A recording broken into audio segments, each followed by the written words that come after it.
Recording in progress.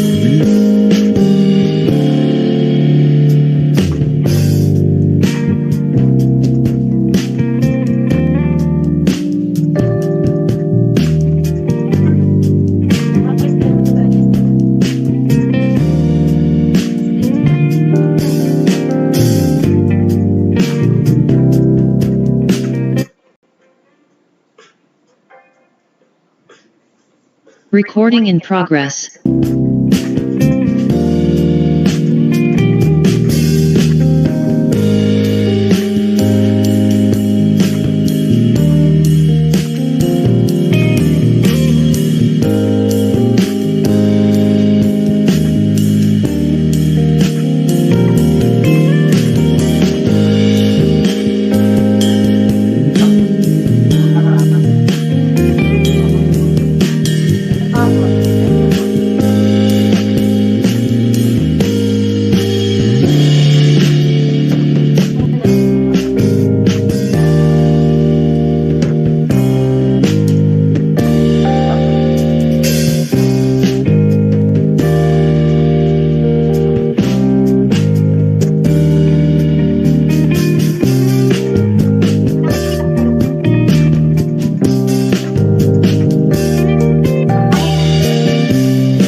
Good morning, everyone. Welcome to our third webinar series on road safety, post crash response, and safe road users, a decade of success ahead.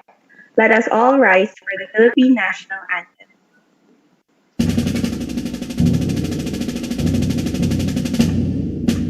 Bayang mabibig, pelas ng silanganan, alam ng puso, sa dibdib mo'y buhay. Lupang hinirang, duyan ka ng magiging, sa manlulupig, di ka masisingin, sa dagat at bundok, sa simoy at sa langit mong bakaw, may nilagang tula, hanapin sa paglayang minamahal, ang kisag ng matawad mo'y tagumpay na natitingin, ang bituin na taro niya kailan pa may di matitigil, lupa ng araw ng bakit pagsinta, buhay ay langit sa piling mo, aming ligaya na pag may mga api, ang mamatay ng dahil sa'yo. I am Sophia Francesca Lu, and together with me is Dr. Jinky Leilani Lu, and we are your masters of ceremony for today. Thank you, Sophia. Sophia Francesca Lu, my co-host, is a lecturer at the University of the Philippines, Diliman, and a PhD candidate at the CARS-Q, Queensland University of Technology, Australia. She is also a co-proponent of this project on road safety. Today, we will discuss post-crash response as an integral part in reducing road traffic injuries and deaths. To begin the program, may we call on Dr. Jinky Leilani Lu to introduce the Executive Director of the National Institutes of Health. Dr. Eva Maria Cuchonco de la Paz is a research professor at the University of the Philippines, Manila, National Institutes of Health. She is a clinical professor and head of the Division of Clinical and Metabolic Genetics at the Philippine General Hospital. She served as the Vice Chancellor for Research in UP Manila from 2014 to 2018. She was awarded the Outstanding Women in the Nation's Service for Medicine in 2017. She was also awarded by the National Academy of Science and Technology as one of the outstanding young scientists in 2002. In the same year, she was recognized among the 10 Outstanding Young Men Award for the field of genetic medicine. She is currently the director for the health program of the Philippine Genome Center and the executive director of the National Institutes of Health, Dr. Eva Maria Cuchonco de la Paz. Good morning and welcome to this series of webinars organized by the University of the Philippines, Manila National Institutes of Health and the Department of Health. The WHO has launched its Decade of Action for Road Safety 2021 to 2030, and its global plan emphasized the importance of a holistic and data-driven approach to road safety. Coupled with the research efforts of the team of Dr. Ted HERBOSA and Dr. Jinky Lu, I'm confident that road safety will gain ground as a bigger priority for our policymakers as well as policy implementers. As the National Health Research Center, we at the UPNIH believe that road safety is a health issue.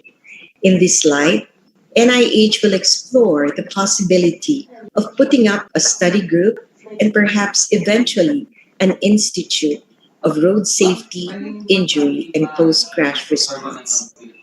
This will provide evidence-based and data-driven research towards safer roads for all. We also hope to be able to draft a joint memo circular for the consideration of all concerned agencies, the DOTR, LTO, DPWH, PNP, MMDA, with the lead agency being the Department of Health, on road safety pillar programs covering road safety management and policies, safer roads, and transport, safer vehicles and mobility, safer behavior of road users, and post-crash response, as well as specific concerns like bicycle lanes, motorcycle lanes, child restraints, not only in private vehicles but also public utility vehicles. Amidst this global health crisis, it is time that we focus our energies on preventing the preventable. The pandemic has forced us to look towards active mobility and transport alternatives. We witnessed the transformation of the once bumper to bumper traffic into more dynamic and physical forms of movement from bikes, scooters, and even carpooling. I hope that the gains of this study would encourage our policymakers to prioritize and institutionalize more sustainable forms of transport. With this, I congratulate our colleagues from the UP Manila, Dr. Ted Herbosa and Dr. Jean Kilu, their project team, as well as their collaborators who made this research possible. To all the attendees, I hope you join us towards safer and healthier roads for all. Maraming salamat po at magandang araw sa inyong lahat. Thank you, Dr. Eva. We also have our Secretary of Health to give his welcome remarks. Honorable Francisco Duque III is a Filipino physician serving as the Secretary of Health since 2017 and previously from 2005 to 2009. He also served as the chairman of the Civil Service Commission from 2010 to 2015.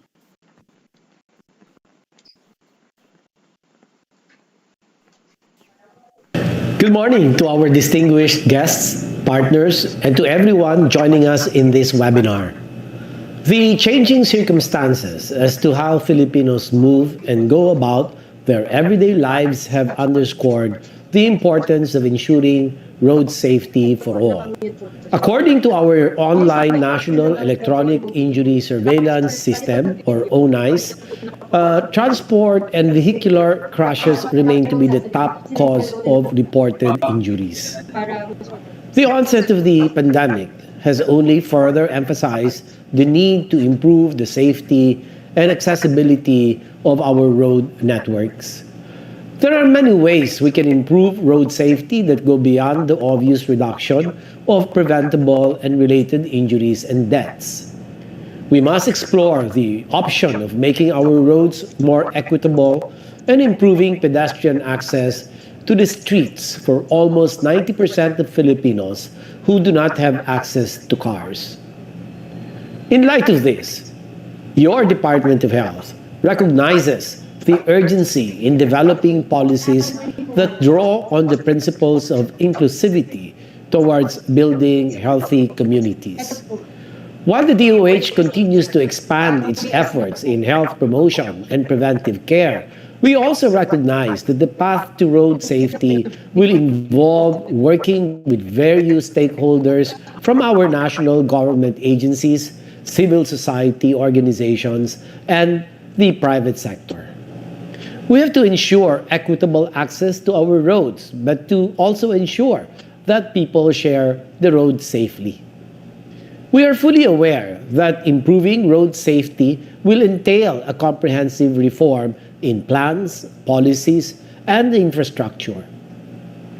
However, as we continue to work on such reforms, we should remind ourselves that the duty of improving road safety is a responsibility shared by everyone, especially by the users who traverse the road networks daily. So let us all work together to achieve better health outcomes for every Filipino and ensure health-promoting and equitable developments in the country. Together, we can secure the safety of the Filipino people, no matter where they go and how they get there. Maraming salamat po. Thank you, Secretary Duque. We also have a message from the Director of for Disease Prevention and Control Bureau of the Department of Health. Dr. Beverly Bev Doranjo is the Special Assistant to the Secretary of Health for the Universal Health Coverage at the Department of Health. Immediately prior to this full-time designation, she served as the Chief of Research Division of the Health Policy Development and Planning Bureau, where she worked in providing evidence needed to support health system reform through designing innovative research grants and building institutional capacity for policy research. Dr. Ho is also a fellow of the Maurice Greenberg World Fellows Program at the Yale University, the Equity Initiative, and Atlantic Institute. She holds an MD degree from the University of the Philippines and an MPH in Health Policy and Management from the Harvard P.H. Chan School of Public Health as a Fulbright Scholar. A pleasant and healthy morning to our speakers, partners, guests, and audience. We are very pleased to welcome you to this webinar series on road safety. Transport is an essential part of our everyday lives. We in the Philippines spend a significant portion of our days on the road, on the way to work, school, places of leisure, or worship. Though our time on the roads has been greatly reduced since the start of the COVID-19 pandemic, the pandemic also shone a light on a myriad of other transport concerns faced by Filipino commuters, including our frontline health workers. And these concerns include road safety. Road safety remains a great concern, especially for 90% of Filipinos who don't own cars. Cyclists and pedestrians are among this 90% and are the most vulnerable to road crashes and related injuries and deaths. Other vulnerable sectors would include women and children, and those who are low-income segment. We in the Health Promotion Bureau, in cooperation with national and local governments, civil society, and the private sector, have leveraged this current circumstance to fast-track the initiatives on road safety reforms through promotion of active transport. Research on-the-ground experience has shown that installing bike lanes and promoting active transport through other means can reduce road crashes and related injuries and fatalities. In addition to the breadth of active transport on health, environment, efficiency, and economic recovery. Like many other health promotion initiatives, improving road safety involves reform at various levels. We look forward to hearing your opinions, perspectives, and suggestions on this matter during this webinar series. We hope that through this webinar, we can build partnerships at work with you to reform our roads to make them safer, more equitable, and more accessible for every Filipino. Thank you very much. Thank you, Dr. Ho. Today, we will take a closer look at our post-crash response and safer road users, and also be informed about the project results of the health burden of road crash in the Philippines under the UP Manila National Institutes of Health and the Department of Health. To introduce our webinar series, we have the overall program leader. Dr. TEODORO Ted J. HERBOSA was the Health Undersecretary of the Philippines from 2010 to 2015. One of his important accomplishments during his term was helping achieve universal health coverage. He also led the modernization of public hospitals through health facilities enhancement funds and the public-private partnerships. He was the Executive Vice President of the University of the Philippines System from 2017 to 2021. During his term, he has several accomplishments. As a chair, the university hosted 2 international conferences and strengthened relations with Southern Taiwan University.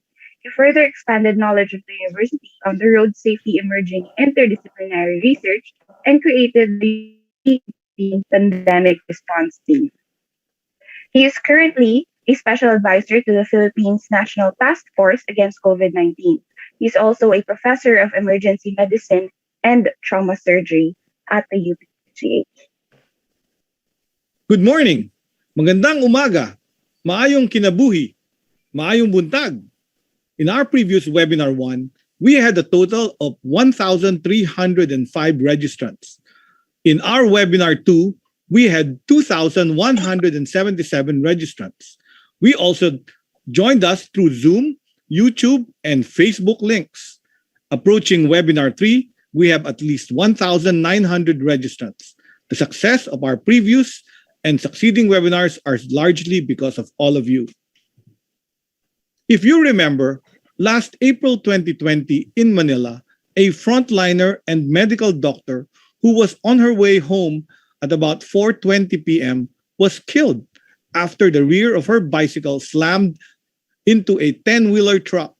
The doctor was pronounced dead on arrival. Sadly, we lost a hero.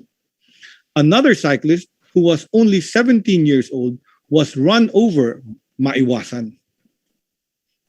Worldwide, road injuries kill more than 1.35 million people every year and are the number one cause of death among 15 to 29-year-olds.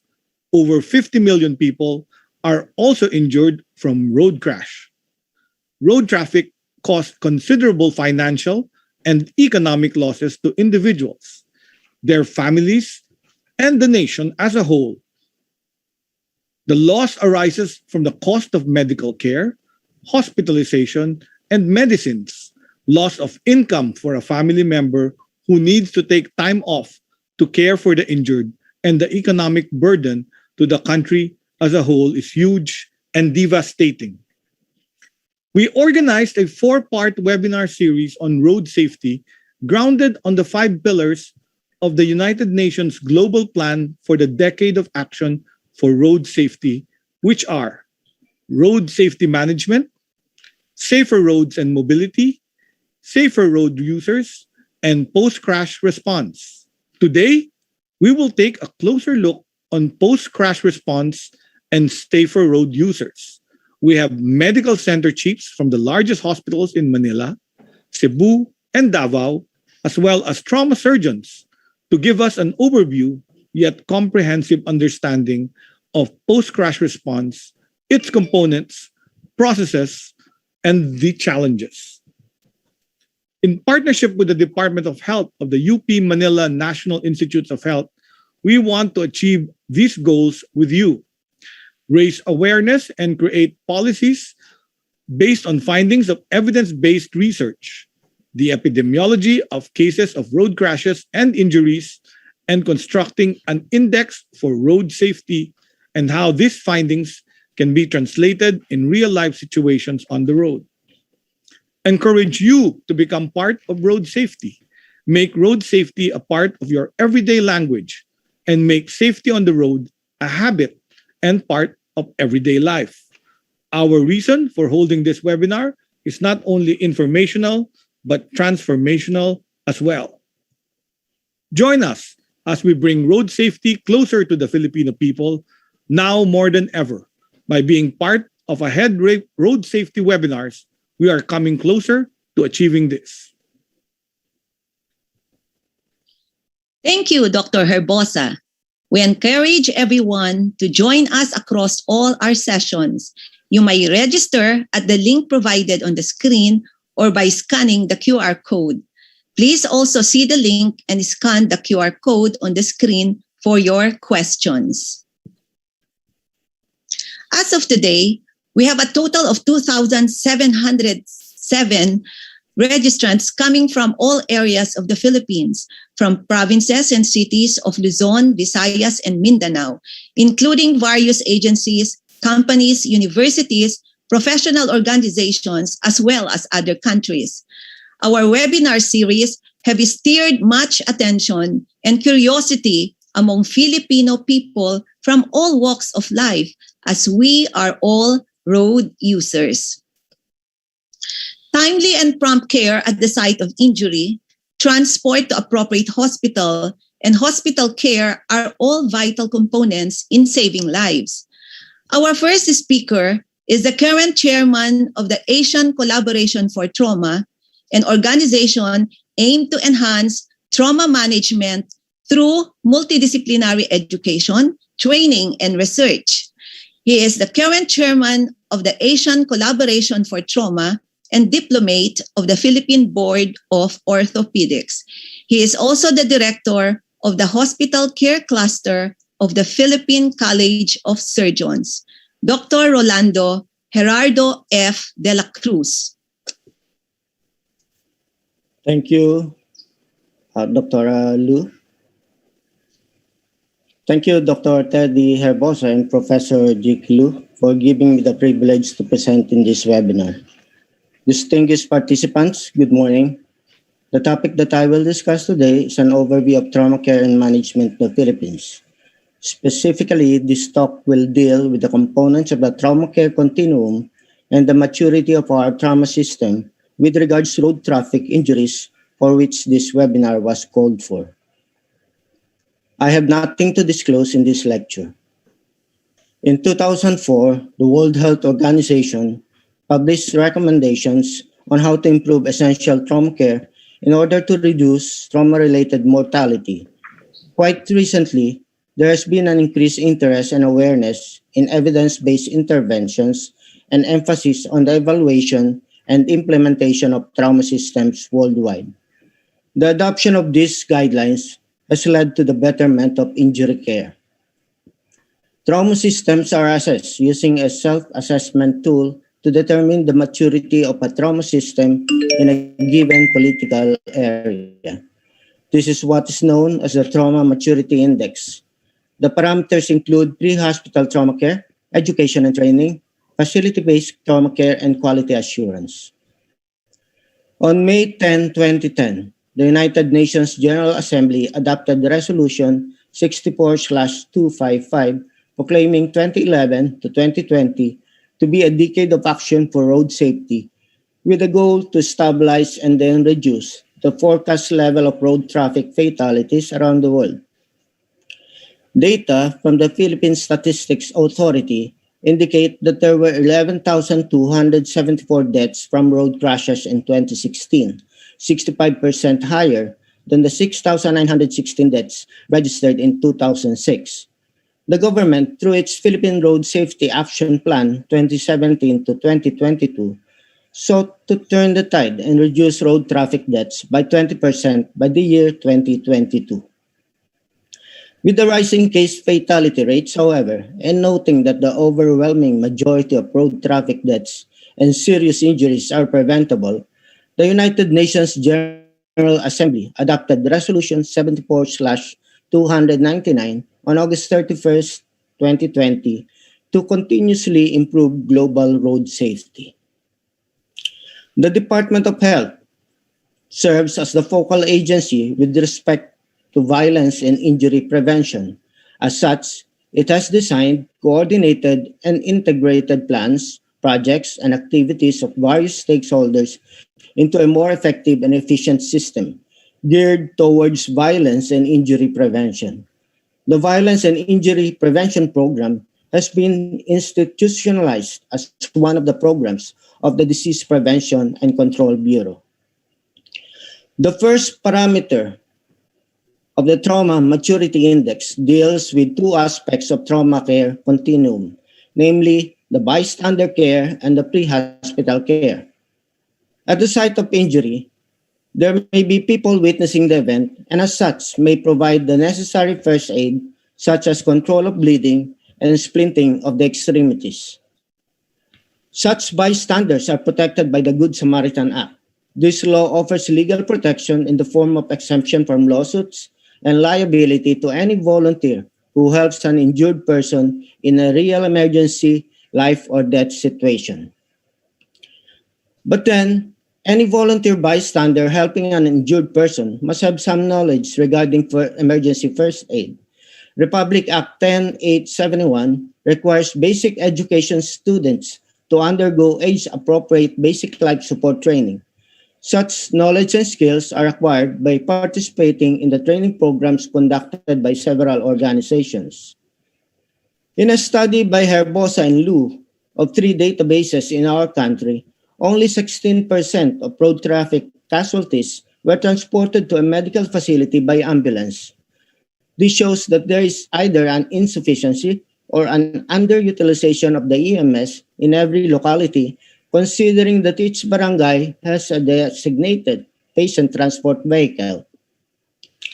One important course for AMS personnel which has not been introduced in our country is the pre-hospital trauma life support course. The only available training is the Emergency Medical Services National Certificate Program conducted jointly by the Philippine College of Emergency Medicine and TESDA. As we take a look at the statistics, the Philippines has 3,300 certified and recognized emergency medical service professionals. That was way too short to correspond with people from different localities in the country. Several bills regarding emergency medical services were enacted by Congress, but not one of these had been passed into law. The second parameter of the Trauma Maturity Index is education and training. Considerable improvements in the care of injured patients has been brought about not only by technological advances, but also due to improved training of doctors and nurses in providing trauma care. However, technological advances alone cannot improve outcome. It is the medical responders training which will ensure that the trauma victim gets adequate and updated treatment. The Philippine College of Surgeons conducts the Advanced Trauma Life Support course, which is presently accepted as a standard of first-hour trauma care the world over. The PCS also runs the Basic Emergency Skills in Trauma and the Basic Evaluation and Training in Trauma and Emergency Response. Most instructors are fellows of the Philippine Society for the Surgery of Trauma. On the other hand, the PSST conducts a trauma training course in collaboration with the International Committee of the Red Cross. The Stop the Bleed program of the American College of Surgeons is usually incorporated during the training. This program is also intended to be a standalone workshop with the Department of Health and other agencies.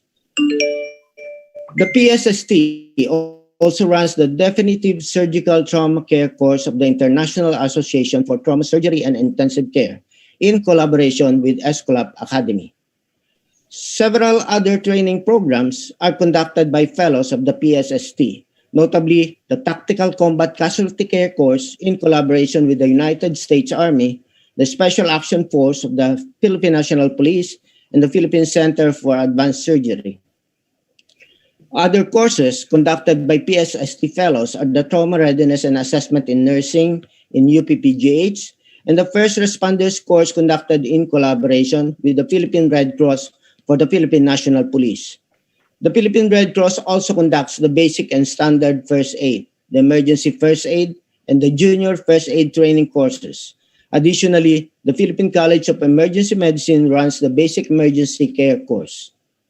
Higher levels of training for trauma and acute care are offered as fellowship in trauma and acute care by the Trauma Division of the Philippine General Hospital and the consortium of two DOH hospitals, the Jose Reyes Memorial Medical Center and the Quirino Memorial Medical Center. Other hospitals which hope to conduct fellowship training in trauma and acute care are the Southern Philippines Medical Center and the Cotabato Regional Medical Center.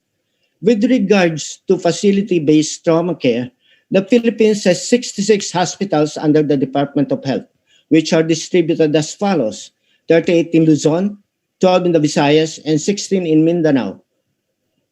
Furthermore, there are 20 designated trauma centers with the DOH flagship hospital, Jose Reyes Memorial Medical Center, as a national specialty center. These hospitals are expected to have trauma specialty care service capability, which includes Level 3 capabilities plus management of difficult and complex trauma cases, highly specialized multidisciplinary teams, presence of advanced ambulance services, and 24-hour trauma services. Rehabilitation facilities are usually found in these hospitals. Quality assurance as a component of the maturity index involves the application of an injury surveillance system and registry mechanism to capture specific data regarding the circumstances surrounding the injury. Several trauma registries are currently being maintained in different institutions, namely the Integrated Surgical Information System of the Philippine General Hospital, the Online National Electronic Injury Surveillance System of the Department of Health, and the Advancing Health Through Evidence-Assisted Decision Registry. These registries have been studied by several researchers, notably Dr. Teddy Herbosa and Professor Jinky Lu of the University of the Philippines National Institutes of Health. Several factors, however, have impeded the use of these registries for calculation of population-based rates of traumatic injury.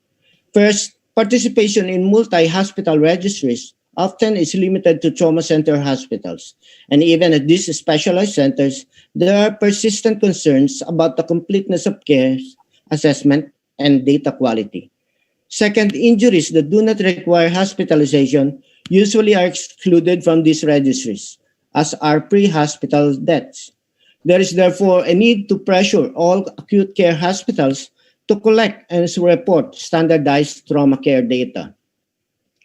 As an advocate of the improvement of trauma systems in the country, the Philippine College of Surgeons created the Trauma, Injury, and Burn Care Commission on April 12, 2019. This commission was envisioned to be a transdisciplinary collaboration of stakeholders that lead in all aspects of care for the injured. The PCHRD-DOST was established as a quasi-independent body within the PCS to propose policies, guidelines, and standards on trauma prevention, trauma system, hospital care, rehabilitation, and mass casualty incidents.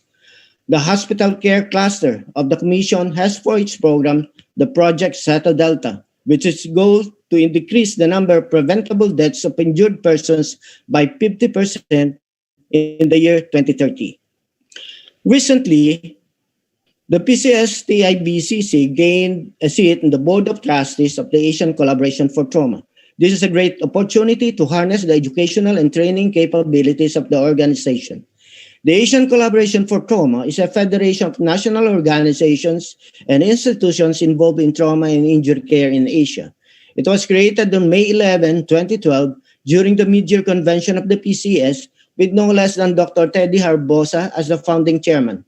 The objective of the ACT is to enhance trauma management in the region through multidisciplinary and interprofessional collaboration in education, training, and research.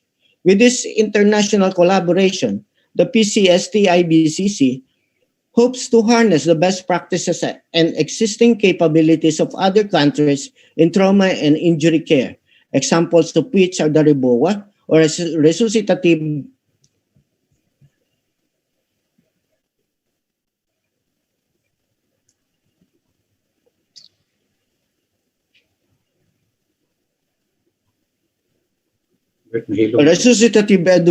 endovascular balloon occlusion of the aorta, and the Raptor suit, or resuscitation with angiography, percutaneous techniques, and operative repair.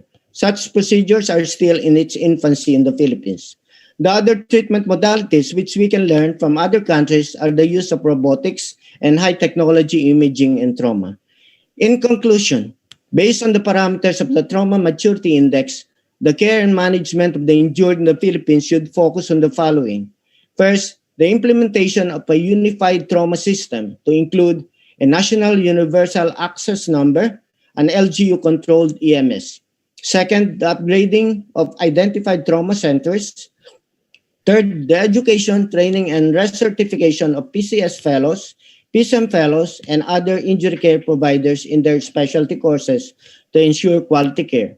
Fourth, the universal health care coverage of trauma casualties and adequate compensation of injury care providers. Fifth, the development of a national trauma registry for purposes of research, continuous quality improvement, and quality assurance.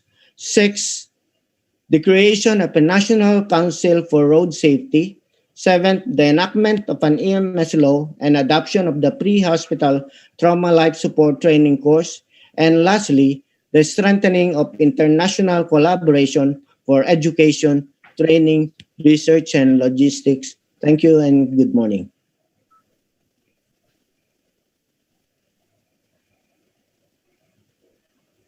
Thank you, Dr. De La Cruz. Indeed, post-crash response includes the development of the following. First, pre-hospital care systems, including the extraction of a victim from a vehicular after a crash, and implementation of a single nationwide telephone number for emergencies. And second, hospital trauma care systems to evaluate the quality of care through the implementation of good practices on trauma care systems and quality assurance. Injured patients must be provided with early rehabilitation, not only physical, but also psychological. Our next speaker is the director of the Philippine General Hospital. also designated as the National Government Referral Center and National University Hospital of the country. The PGH was the first hospital to create a dedicated trauma service in 1989. Since 2016, as the director, Dr. Legaspi strengthened research activities in PGH and expanded and updated the range of medical services. He established the Multidisciplinary Center for Children with Disabilities and obtained the only PhilHealth accreditation for Z benefit package for children with disabilities. Under his leadership, PGH became the first in the Philippines to have chemical, biological, radiological, and nuclear decontamination center partnered with the U.S. Department of National Defense. Dr. Legaspi was the recipient of the People's Asia's Men Who Matter in 2018 and UPAA Distinguished Alumni Awardee for Public Service and Good Governance in 2017. Thank you very much. I'd like to just share with you our experience in the Philippine General Hospital for inpatient trauma care after a road crash, really concentrating on trauma. Next slide, please. I have no significant disclosure except that I'm not a trauma surgeon, but as a neurosurgeon with a lot of experience in trauma in my residency and consultancy times. And also, I'd like to mention that the diagrams, some of the diagrams used here are from the WHO post-crash response system. Slide, please. The different discussions throughout the day, the last few days have shown us the different aspects wherein road crash victims can be handled properly. And I think our role as administrators in the hospital puts us in the place of discussing post-crash responses, managing these different patients. These are the different support systems that are needed to affect an efficient and a responsive care of these patients in times of need. Slide, please. The key components of a post-crash response has been discussed extensively through the days, and I think we've gotten to this point, but the discussion leads to us in the treatment facility where we also manage the transport, in-facility injury care, which includes triaging, resuscitation, and management. And of course, the different aspects of trauma care, which includes counseling and rehabilitation post-injury. The next slide, please. I think the slide, please. The concentration on the management of these patients should lead us to not only inside the hospital care outlay, but in the transport of these patients, which can greatly affect the management of these patients once they reach the emergency room.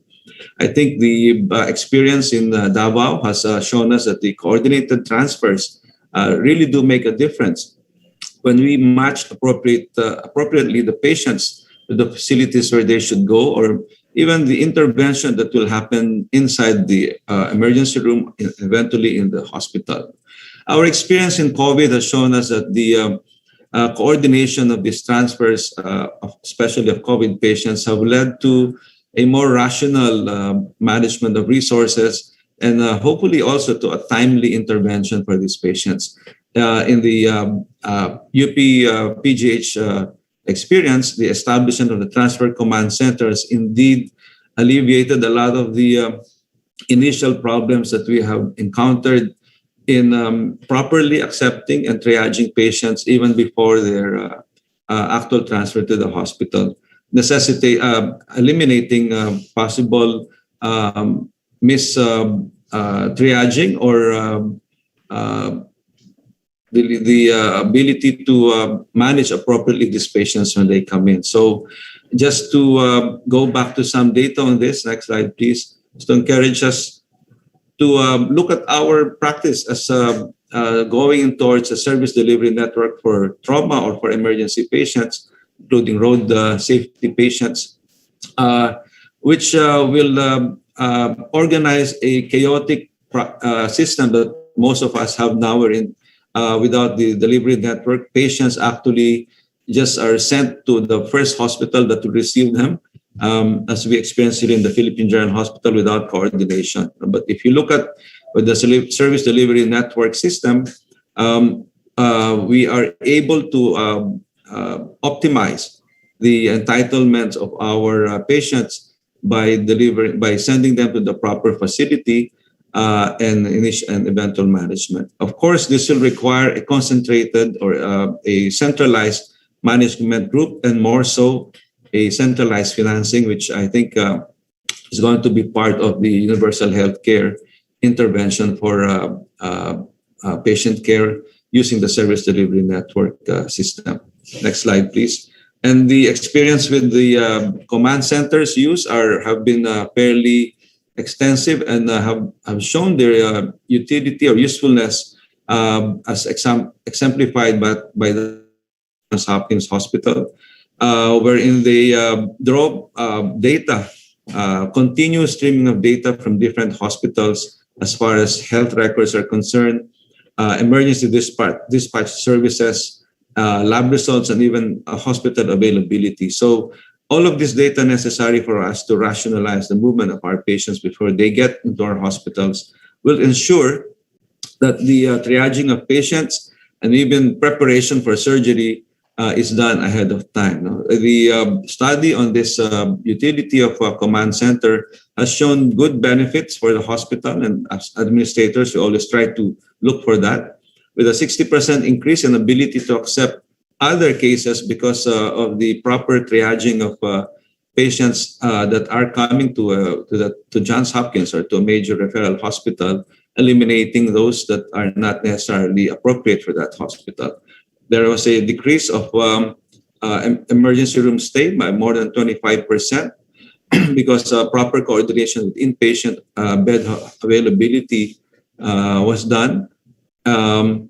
There was a faster turnover of patients in the operating room, and effectively, the hospital, which is around 800 beds, was functionally expanded to around 15 beds more. So, which in trauma cases, which should be a big addition to the ability to serve these patients. So, slide please. This leads us to the one hospital ward concept, which we proposed to DOH in I think 2017, wherein aside from just coordinating transfers, different hospitals in the service delivery network commit beds into a virtual one ward, one trauma ward or one emergency room, where the beds are dedicated to receive patients from each hospital in that service delivery network.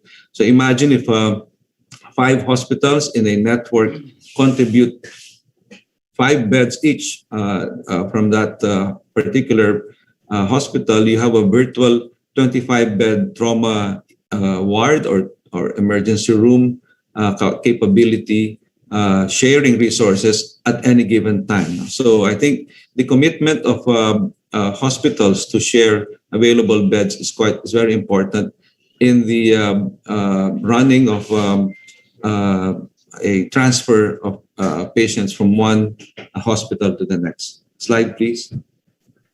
We can skip this slide. So next slide, please. So what happens when they get to the hospital? In the Philippine General Hospital, in conjunction with the major renovation of our emergency room, we also have adopted a system wherein we use the Emergency Severity Index as a triaging tool for patients as they come in. Our Department of Emergency Medicine consultants and residents become the dedicated physician in the triage, physicians and the nurses as well in the triaging area. And using the Emergency Severity Index levels 1 to 5, patients are directed to the different areas of the emergency room where appropriate care is given. So I think everyone knows about the different criteria for designating patients with from level 1 to 5 of the ESI scoring. So we have adopted this in the old emergency room, but I think, next slide, please. In the, if can, okay, I lost my animation, but if you look at the current emergency, the new emergency room that we are going to open soon, the triage area takes the center position as patients enter from the processing area. And from there, they are sent either to, on the left side, your ES1 2 patients, and on the middle part, the ES1, ESI 3, and on the right side, red ESI 4 or 5. So they don't mix up in the different areas of the emergency room. And I think the multidisciplinary approach, which has been developed in the years that the trauma team has been running the ER also, comes into play in managing these different conditions that require emergency care. There is an isolation complex for those needed infectious cases needed to be separated from other patients. And there is, I think, one of the big improvements that we have for this emergency room is the availability of 4 operating rooms, level 1 at that, in the ground floor, in the area of the emergency room, over in trauma and other emergency cases can be done without having to be transported to the 3rd floor where our current operating rooms are. And as a support of those cases needing emergency operations, we are also putting the ICU beds beside the operating rooms for continuing care before they actually are either transported to the transition area where they wait admission to the wards or in the ICUs inside the hospital.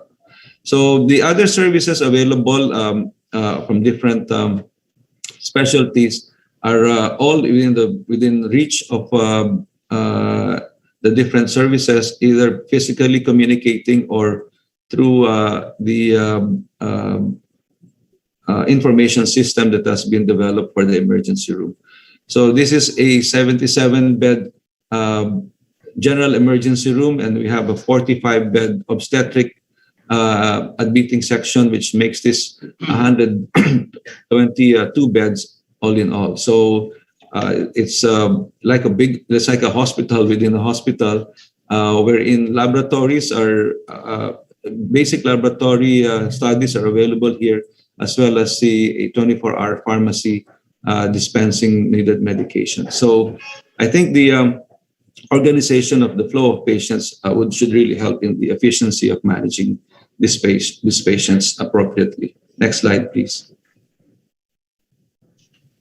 So as a requirement also to proper communication, our trauma registry and even the emergency room registry is now, which used to be with the integrated surgical information system, is now transferred to our computerized registry of admissions and discharges, which is now the nidus of our electronic medical records. We hope that when this emergency room opens, it will be paperless and eventually be able to accept even referrals and online consultation requests and appointment through the internet as well. So I think all of these interventions should be able to help us go into a unified command center eventually, where we can constantly stream data within our own hospital and the emergency room, and hopefully eventually within the city at least, where service delivery networks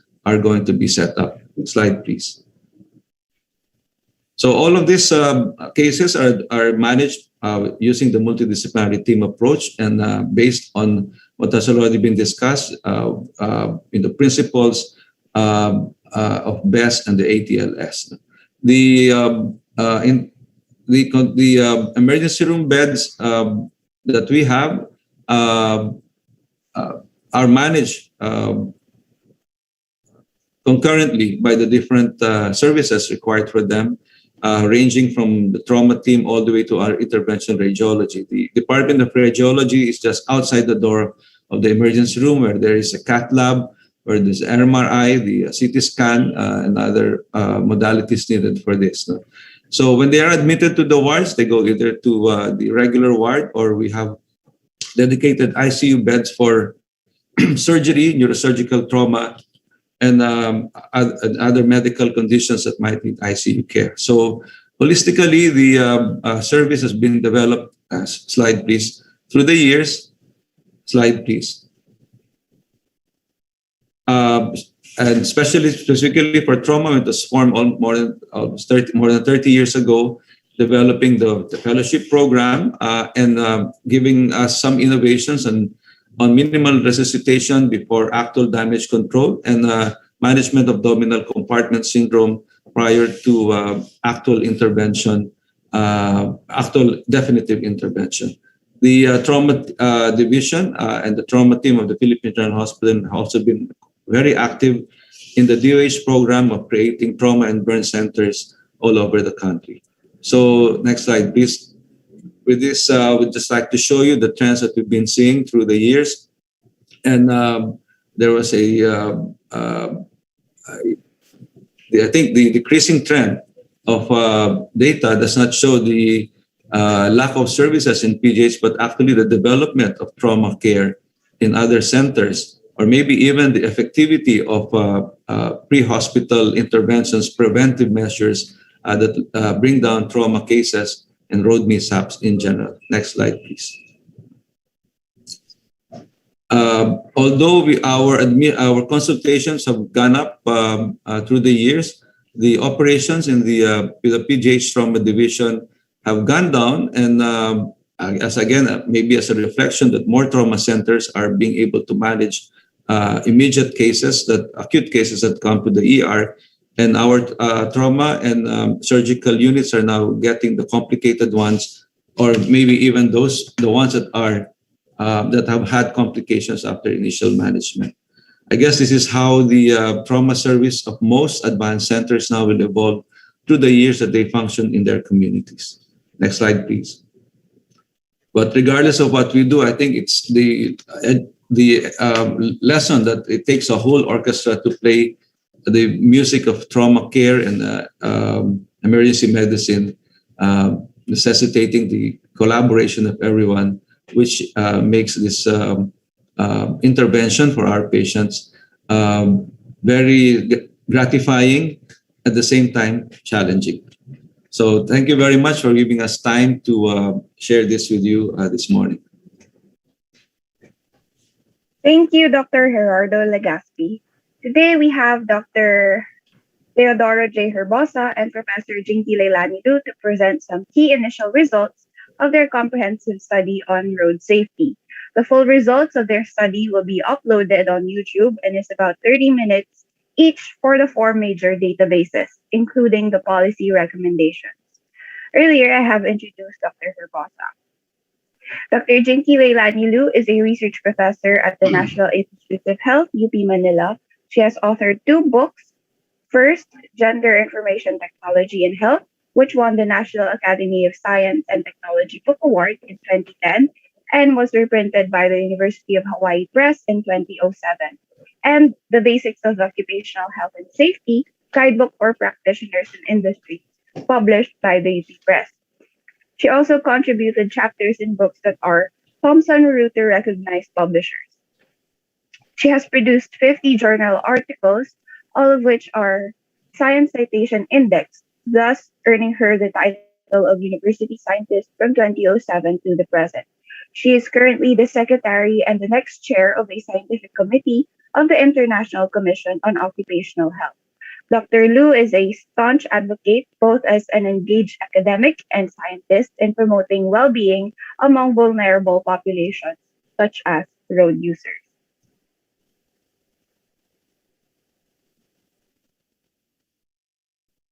On my part, to share with you the results of our study on road safety. I am the overall program leader, and this program has two component projects. The title of this program is Health Burden of Road Crash Injuries in the Philippines. Project 1 is the epidemiology of cases of road crashes and injuries in major tertiary hospitals in the Philippines, basically Metro Manila, Cebu, and Davao. Project 2 is constructing an index for road safety.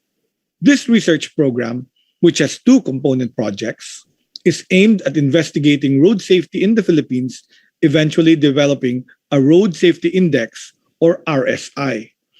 RSI is composed of variables or components that can be predictive of the road safety status of any place. By improving these components, the road safety status is also improved. The framework of this study follows the World Health Organization Decade of Action for Road Safety. This presentation will allow us to show the results of four databases. First, the Integrated Surgical Information System, or ISIS, of the UP-PGH Department of Surgery, which began its electronic records in 2008. Second, we have the Online National Electronic Injury Surveillance System, or ONIS, the database of the Department of Health, which started its dry run in 2009 and formally started uploading data from various participating hospitals nationwide in 2010. Third, the AHEAD database. AHEAD stands for Advancing Health Through Evidence-Assisted Decisions. This covers 8 major tertiary hospitals nationwide where patient charts and medical records are retrieved manually and encoded by our research assistants. Fourth, the Metro Manila Accident Recording and Analysis System, or MARAS for short, which is a road crash reporting system created by the MMDA with the Philippine National Police. This also includes the PNP and the DPWH datasets. This study was approved by the Department of Health Single Joint Research Ethics Board, or the DOH SJREB, and the UP Manila Research Ethics Board, or the UPM REB. For the ISIS, there is a total of 4,979 road crash cases. Of this, majority were males at 80.2% and 18.6% were females. There's a 400-fold increase in road crash patients between 2008 and 2017, and a 21% average annual increase. In the ONIS, the total number of cases is about 894,000, close to 1 million from January of 2010 to June of 2019. Vehicular crash cases account for about 297,000, or 1/3, and crash cases have an annual average increase of 26%. In MARAS, the total number of cases is about 1.35 million. That is a large data set from January 2005 to December 2020. Between the years 2005 and 2019, the number of crashes increased by 32.95%. On the average, there is an annual increase of 4.71% in road crashes. The lockdown during 2020 could have influenced the sharp drop in the number of total cases in 2020. In the MARAS dataset, pedestrian fatalities steadily decreased since it peaked in 2015. Driver fatalities, however, continuously increase every year. Total drivers killed so far is about 2,700. Total passengers killed is about 800. Total pedestrians killed is about 2,600. Then we have the hospital data, AHEAD data set. We have a total of 40,286 road crash patient data retrieved and encoded manually by our research assistants about 40 of them, and all deployed to the hospitals in the 3 cities. The most number of charts encoded were from Davao Regional Medical Center in Tagum City at 18,333, followed by the Philippine General Hospital at 7,483, and then the East Avenue Medical Center at 6,790. The other hospitals included in the project were Jose Reyes in Metro Manila, the Southern Philippines Medical Center in Davao City, and Talisay District Hospital and Vicente Soto Medical Center in Cebu. Due to time limitations, we will proceed to present the summary findings. We will upload detailed discussion of each dataset on the YouTube. Let me proceed by discussing the summary trends across datasets. In all datasets, age distribution is bimodal, initially peaking at the age 5 to 7 and finally peaking at age 20 to 24. The result shows that the vulnerable age groups are the very young and those in their prime working age. There is a need to address ORDI in these age ranges. For victim type, across all datasets, drivers make up the largest group of victims, followed by their pedestrians or passenger. In the ONIS, there are more passengers than pedestrians, while in the ISIS and AHEAD participating hospitals, there are more pedestrians than passengers involved in road crashes. In all datasets, the motorcycle is the most involved in road crashes consistently for the past 10 years. In ISIS, they comprise 77% of all vehicle types, 58% in ONIS, and 81% in AHEAD. In MARAS, motorcycles are involved in 19.5% of incidents, next to cars at 70.6%. There is a need to address the risk in riding motorcycles. In the 4 datasets, alcohol is the most common risk factor resulting to road crash. The other risk factors are sleep and fatigue, which are forms of distracted driving, drugs, as well as non-use of helmet or seatbelt. Speeding, inattentiveness, and human error were also reported in the MARAS datasets.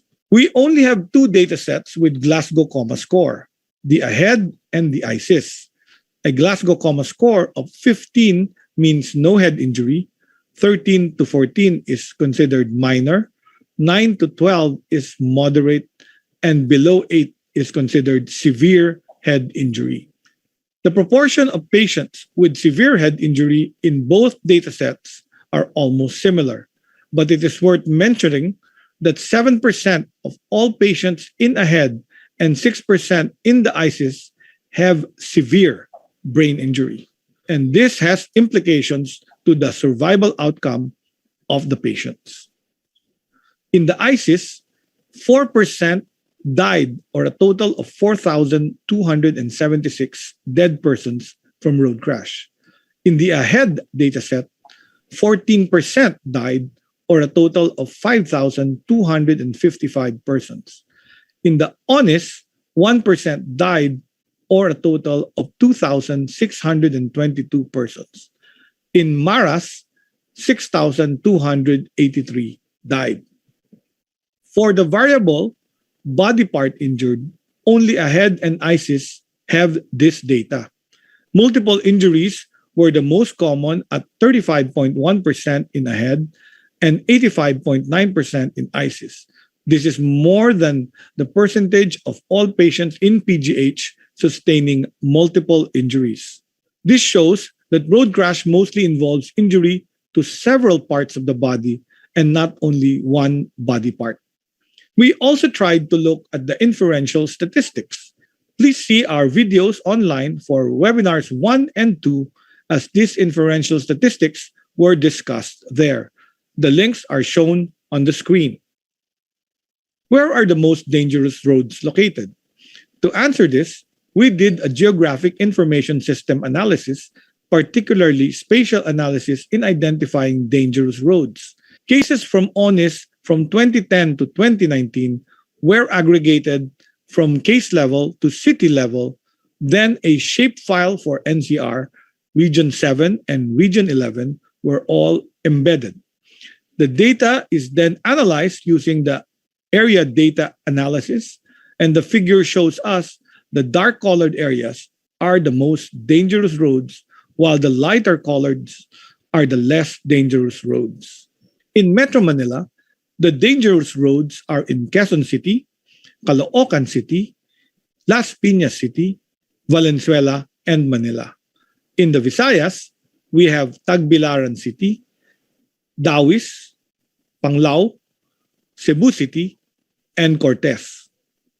In Region 11, most road crashes occur in Davao City, the city of Panabo, the island garden city of Samal, the city of Tagum, and Santa Cruz. There is another interesting analysis that came out of this project. It is on the trauma scoring system.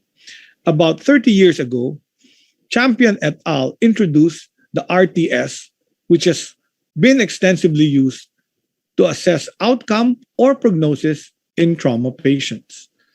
Using the AHEAD dataset, we came up with a new scoring system unique to the Filipino patients, which we call the Proposed Trauma Scoring System, or the PTSS. We have no time to discuss with you the statistical derivation of our PTSS, but suffice to say that this is based on the principles of all the current scoring systems, the RTS, the KTS, and the TRIS.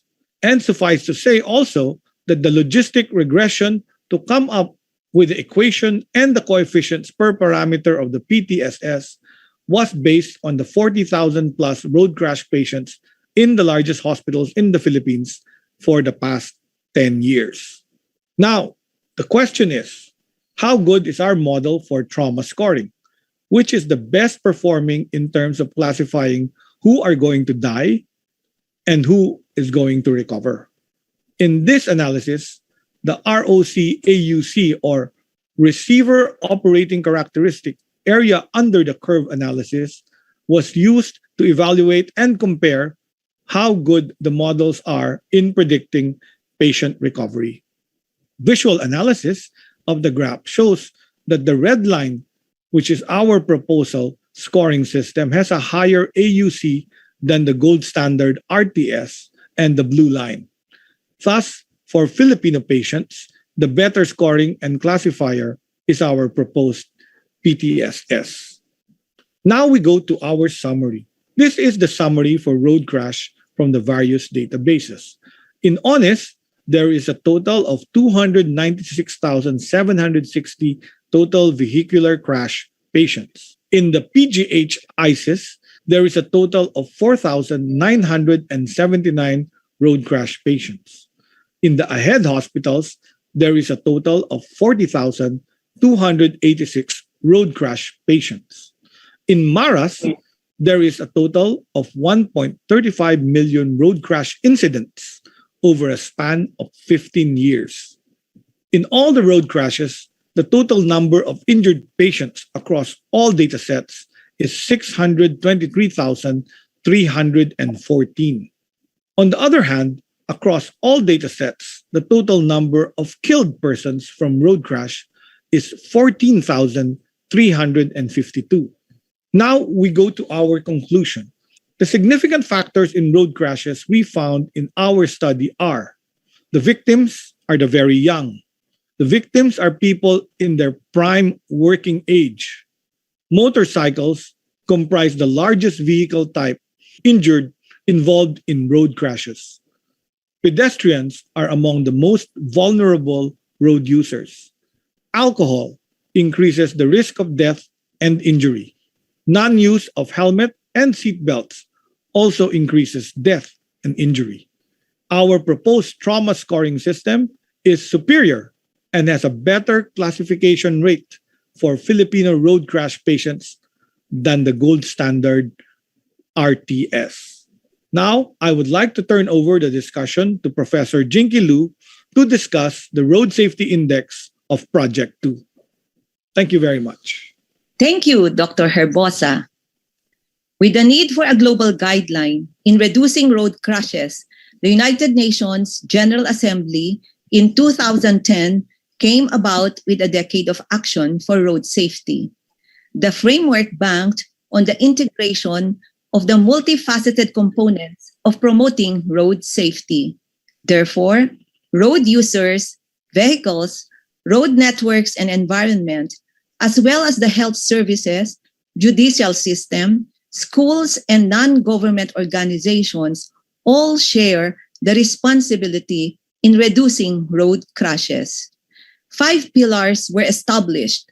Pillar 1, road safety management. Pillar 2, safe roads and mobility. Pillar 3, safer vehicles. Pillar 4, safe road users. And Pillar 5, post-crash response. The first pillar calls for the full adoption of uniform traffic rules. It is mainly focused on the formal institutions, laws, and regulations. In creating the Road Safety Management Index in our study, summary data from World Health Organization's Global Status Report on Road Safety, or the GSRSS, was used. The status of the existing national laws in the Philippines were taken throughout the years from the report. The computation of the Road Safety Management Index that we did in our study considers the following. Road Safety Management Index score is equal to policies score plus speeding index plus drink driving index plus helmet wearing index plus seatbelt index plus child restraint index. These are all indicated in the World Health Organization Assessment Report.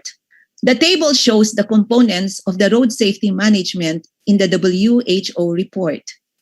For instance, you can see that for the helmet index, factors scored were 1, presence of helmet law, 2, the helmet law being applied to all, 3, helmet quality standard being mandated, and 4, helmet wearing being enforced.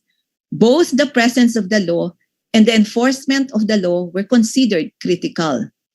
For the policies, the Philippines had the lowest score in 2009 due to the absence of a national budget for road safety efforts and the absence of a national policy to promote cycling and walking. 2009 is also the lowest for speed limit implementation.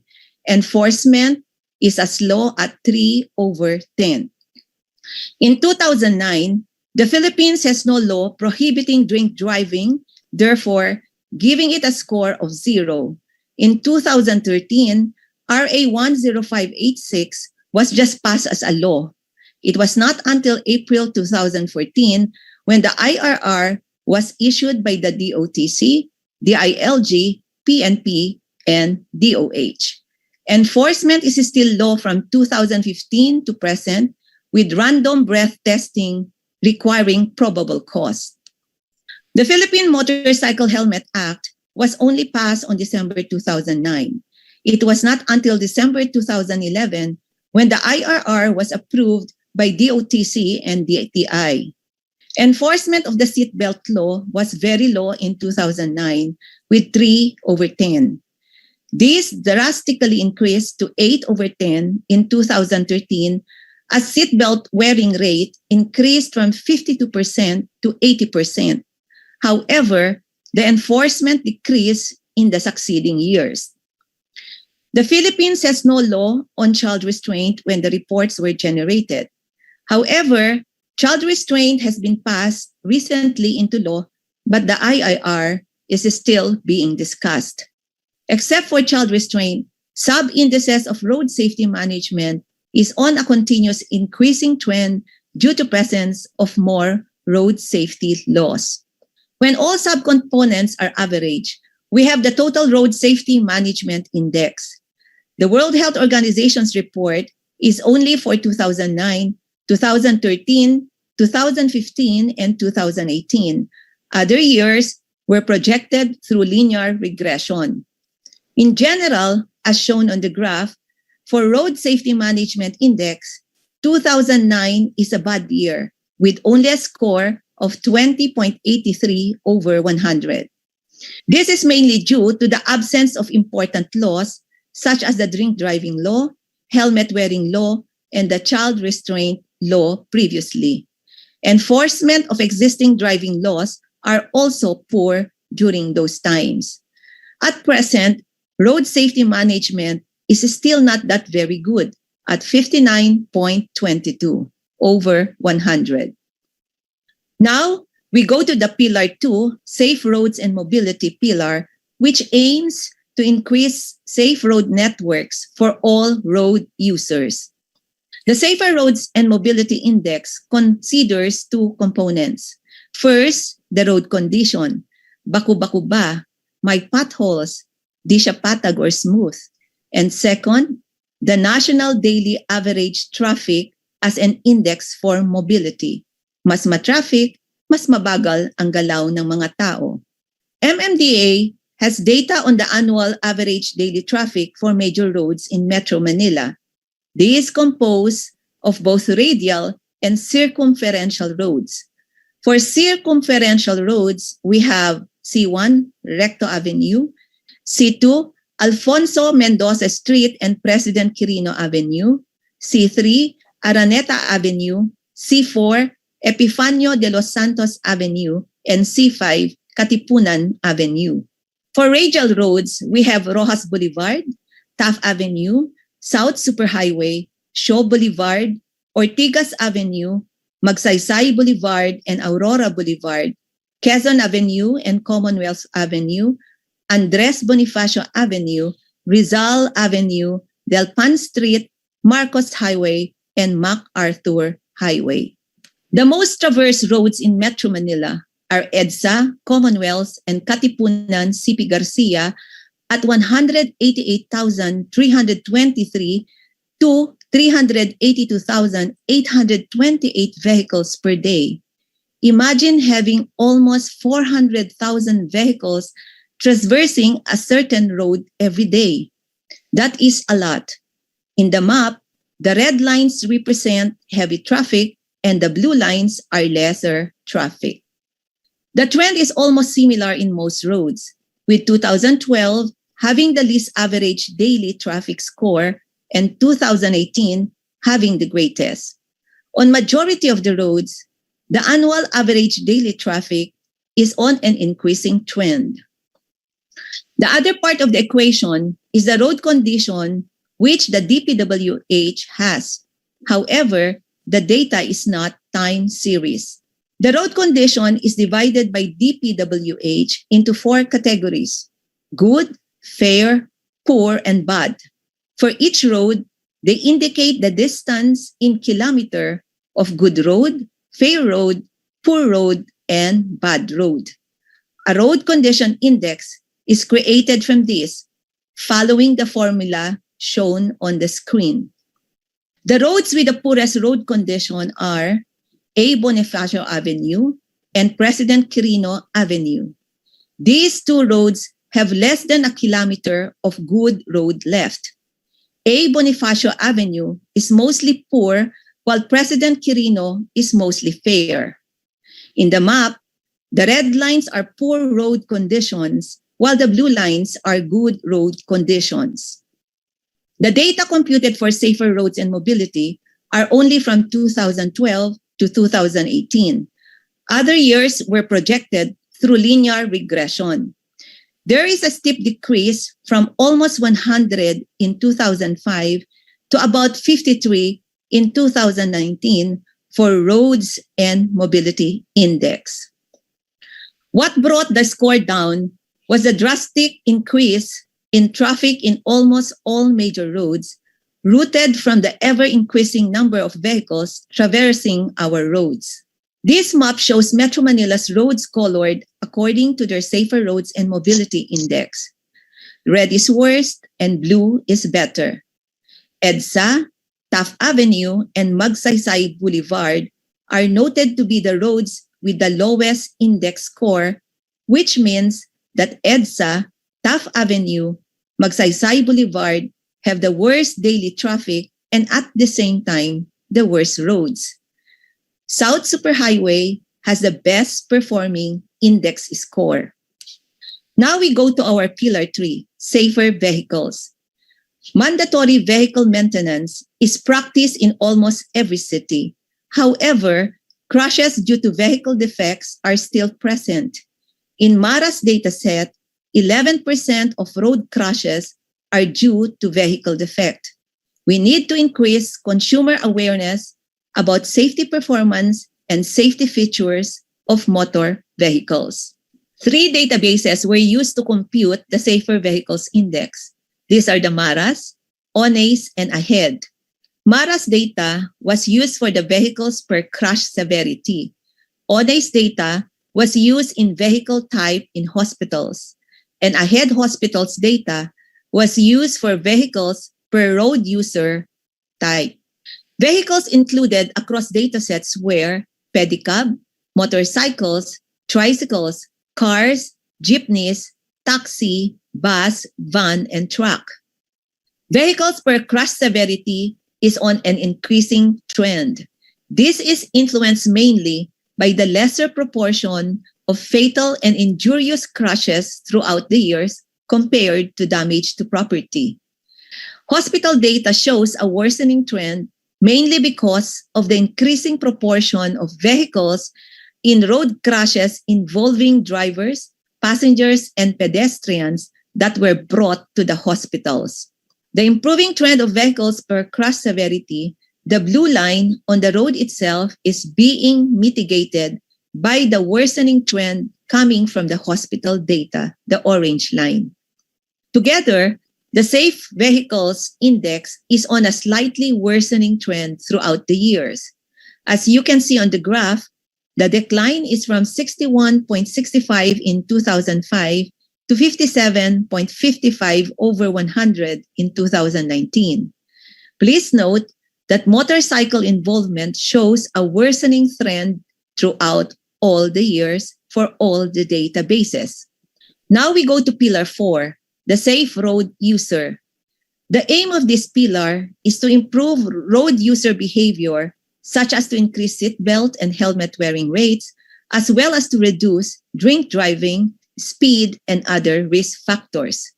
This is why we have this 4-series part webinar on road safety as a platform to improve road safety behaviors. Risk factors considered across datasets were alcohol, inattentiveness, bad turning, overtaking, speeding, lack of sleep, smoking, use of mobile phones, no airbags, non-use of helmet or seatbelt, drugs, and fatigue.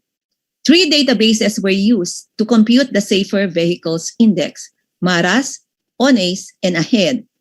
MARAS data was used for the behaviors leading to damage to property, and all databases were used for behaviors leading to injuries and fatalities.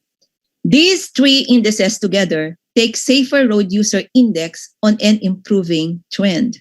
As shown on the graph, the red line shows behaviors leading to death, blue lines leading to injuries, and the gray line shows behaviors leading to damage to property.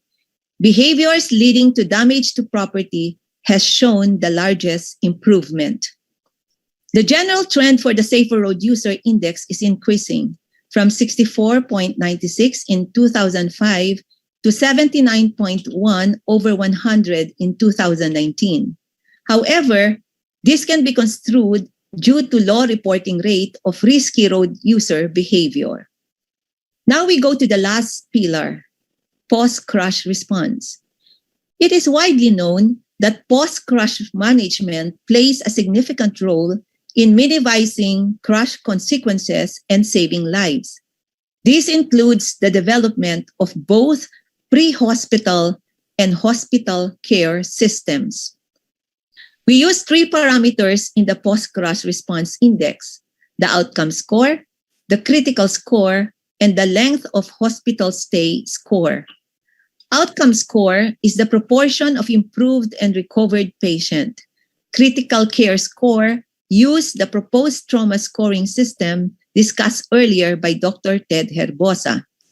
Length of hospital stay score considers the number of days the patient stayed in the hospital. ONAs and AHEAD are utilized for the outcome score. Length of hospitalization came from the AHEAD hospitals. The efficiency of critical care was assessed through the PTSS derived from the AHEAD dataset. As you can see, high scores for outcome score is generally monotonous throughout the years. It is constant at around 80 to 83 through the years. This suggests that the recovery rate of road crash patients in general is high and constant throughout the years.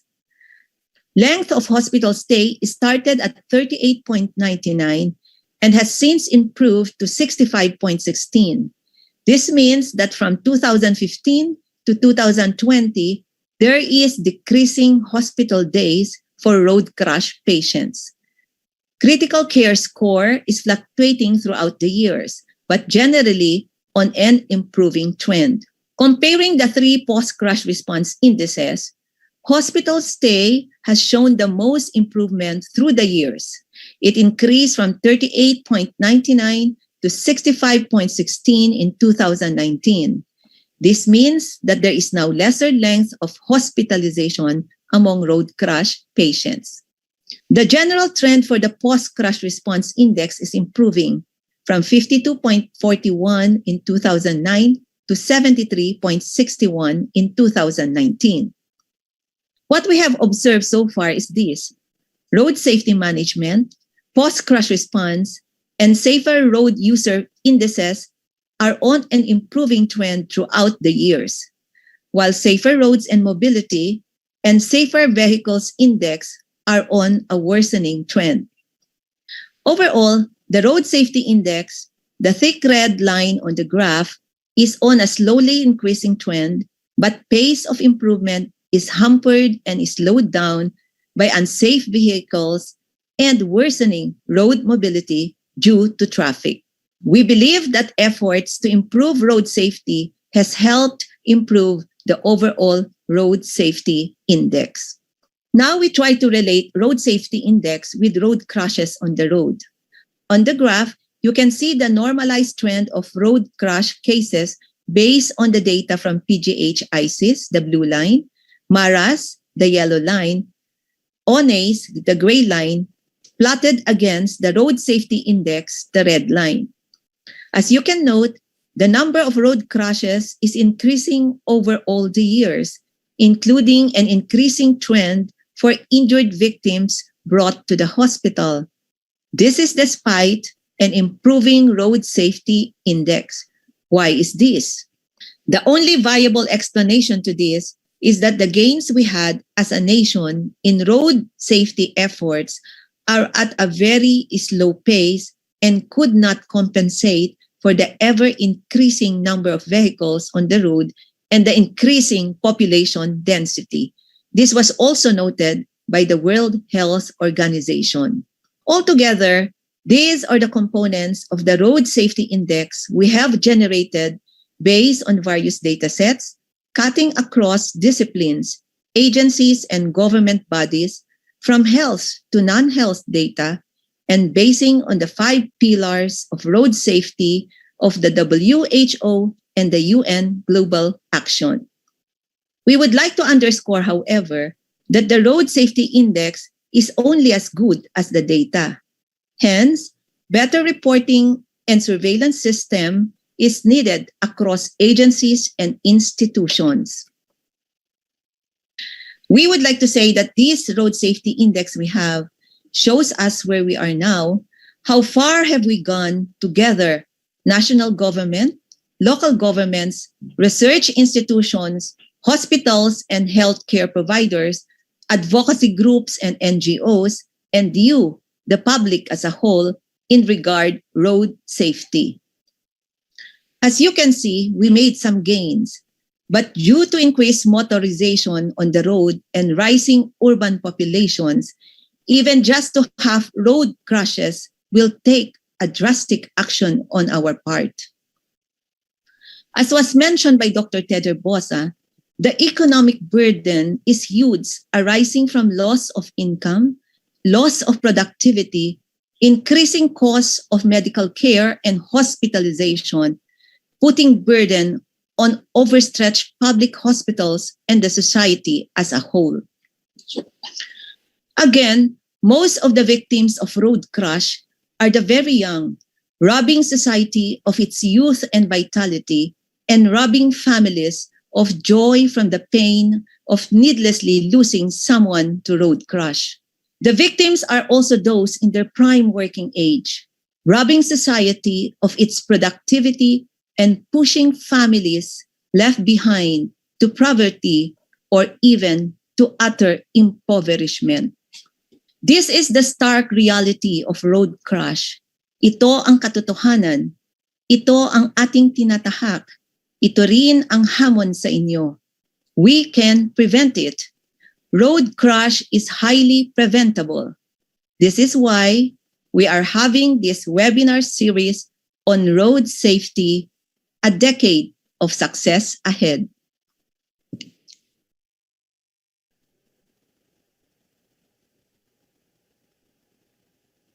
Thank you, Dr. HERBOSA and Dr. Liu, for that informative, enlightening, and surely challenging presentation about the status of road safety in our beloved country. Do you know that majority of road traffic deaths are among vulnerable users, including pedestrians? Road crashes happen in a twinkling of an eye, in a matter of second, or even a split second.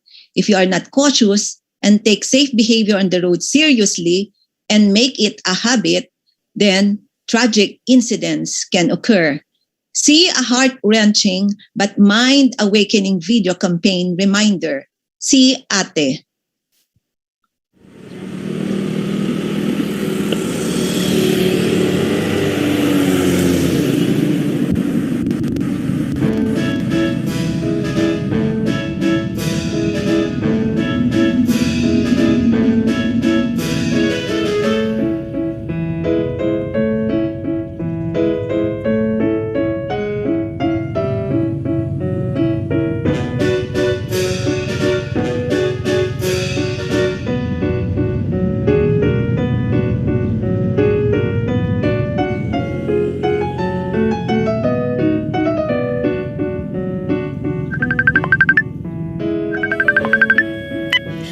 Hi, Ma!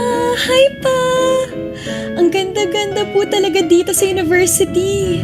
Tignan niyo po, oh. Kita niyo po? Pa, ang ganda-ganda po talaga dito. Pero hindi po ako makapaniwala. Sobrang proud kami sa'yo. Opo. Nakapasa ka dyan sa Dream University mo. Matutupad na mga pangarap namin sa iyo, ate. Opo, alam ko yun, Ma. Siyempre, magiging engineer ako. Mag-iingat ka palagi. Huwag magpapagabi sa pag-uwi sa dorm. Opo, Ma. Promise yan. Promise. Mag-aral kang mabuti at huwag mag-a-absent. Opo. Grabe, college ka na. Ang layo mo na sa amin. Mamimiss na kita. Ma naman. Basta ate, focus lang sa mga pangarap. Opo. Matutupad din yan. Focus lang.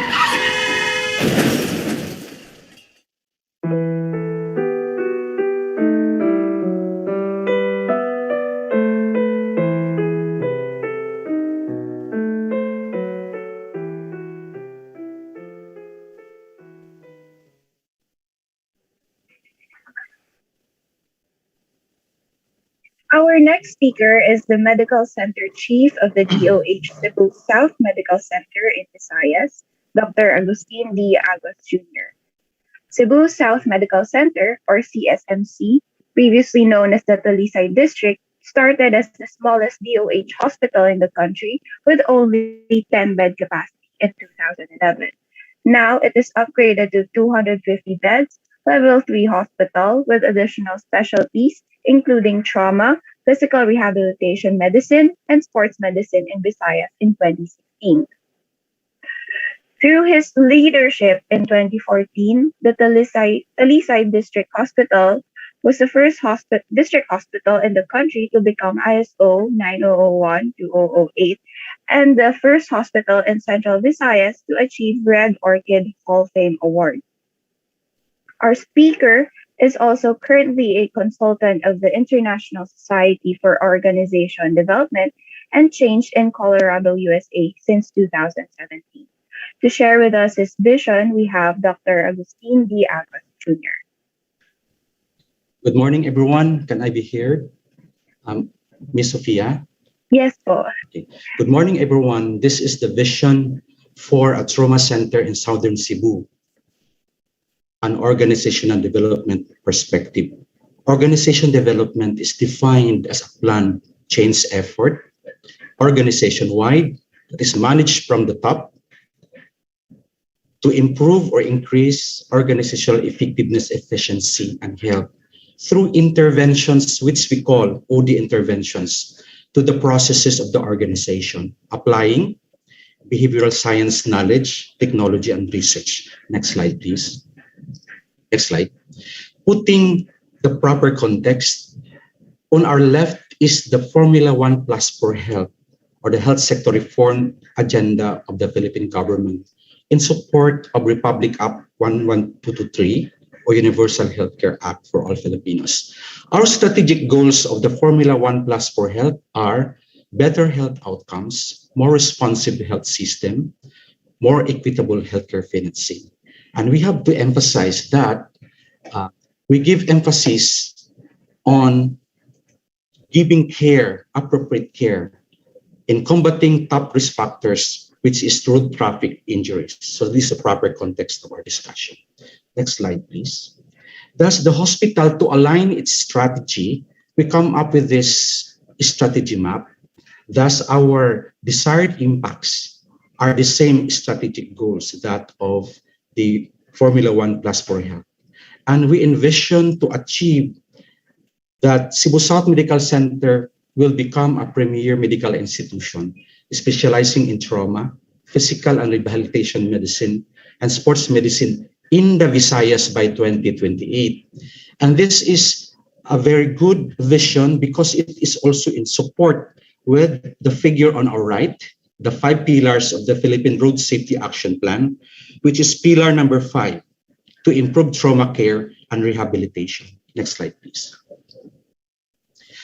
When we try to institute plan change to achieve this vision, we have 2 important points of reference. The current state of where the hospital is in the here and the now, and the desired future state. Next slide, please.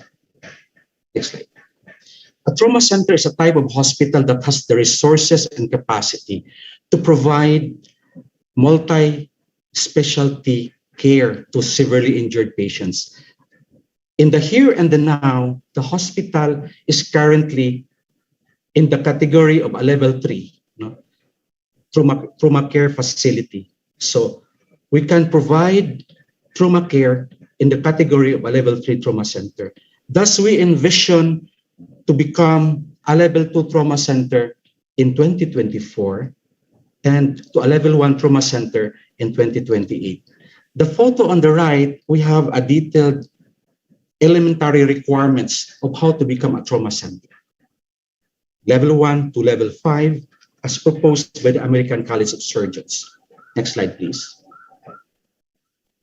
Thus, to achieve this vision, we put ourselves strategically in this position that presently our hospital is still a level 1 authorized 201-bed general hospital, but we are departmentalized already, providing service in Southern Cebu province.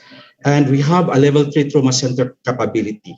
And we would like to transition by 2024 to become a level 3 authorized hospital with at least 4 accredited training programs. And with that, we shall have a level 2 trauma center.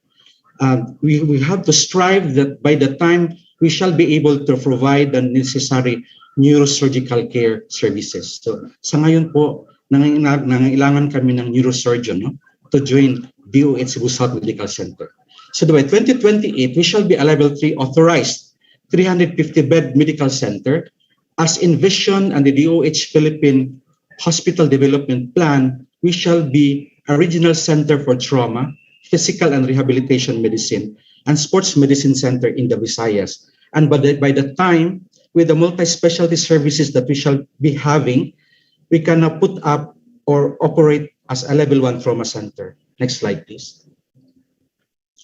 Thus, we have our humble beginnings as stated by the introduction.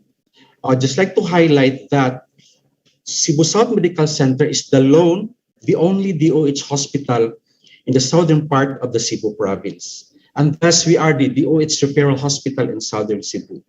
Next slide, please. Next slide. These are our humble beginnings. We started as a 10-bed primary hospital in 1999. I was appointed as Chief of Hospital 1 in 2011. With the concerted efforts of our team, we were able to increase the bed capacity of our hospital to 201 beds licensed to operate in 2021, just recently. And we were upgraded to a medical center in 2020 by virtue of Republic Act 11473. Next slide, please.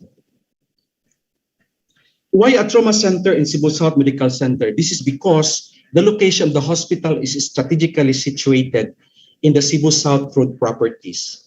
This SRP is the most accessible to referring health facilities from southern Cebu province. And the long stretch of the Cebu South Road properties, which is over 10 kilometers, connecting Talisay City, Cebu to Cebu City, is the highly favored venue for local and international sports events, which include the very popular triathlon. And a great number of road crash injuries happen in the Cebu South Road properties. Thus, Cebu South Medical Center need to be a trauma center because of its proximity to the Cebu South Road properties. Next slide, please. Next slide.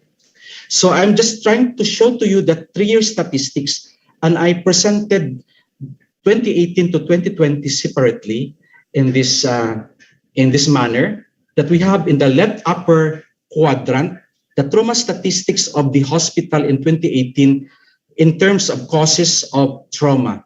As you can see, motor vehicular accident is the highest, accounting for 343 out of the 530 trauma cases in 2018, which occupies a great percentage of the trauma cases. And on our right lower quadrant, we have the disposition of the trauma cases in 2018. Of these 530 cases, 483 were properly managed in our hospital. They were discharged improved, 33 were admitted, and 4 were referred to other hospitals. Next slide, please. In 2019, in the same manner, we had a total of 553 trauma cases. And in the left upper quadrant, we have the classification of cases according to causes. As you can see, the mode cause is motor vehicular accident, accounting to 311 out of 553 cases, which is in the pie graph below, 58% of the total. And as for the disposition, out of these 553 cases in 2019, 491 were properly managed and discharges improved. We had 13 referrals and 25 were admitted. Next slide, please. On this last slide in 2020, I present this separately because there is a striking information. From a total of about 500 cases in 2018 and in 2019, there is a steep increase of cases in 2020. Despite the height of the pandemic, we were able to record a total of 4,321 trauma cases in 2020. And I want to highlight in the left upper quadrant, we have the categories of the causes of trauma and their frequencies by month, as you can see. And a total of 1,756 are due to road crash injuries, which accounts for about 50 to 54% of the total trauma cases.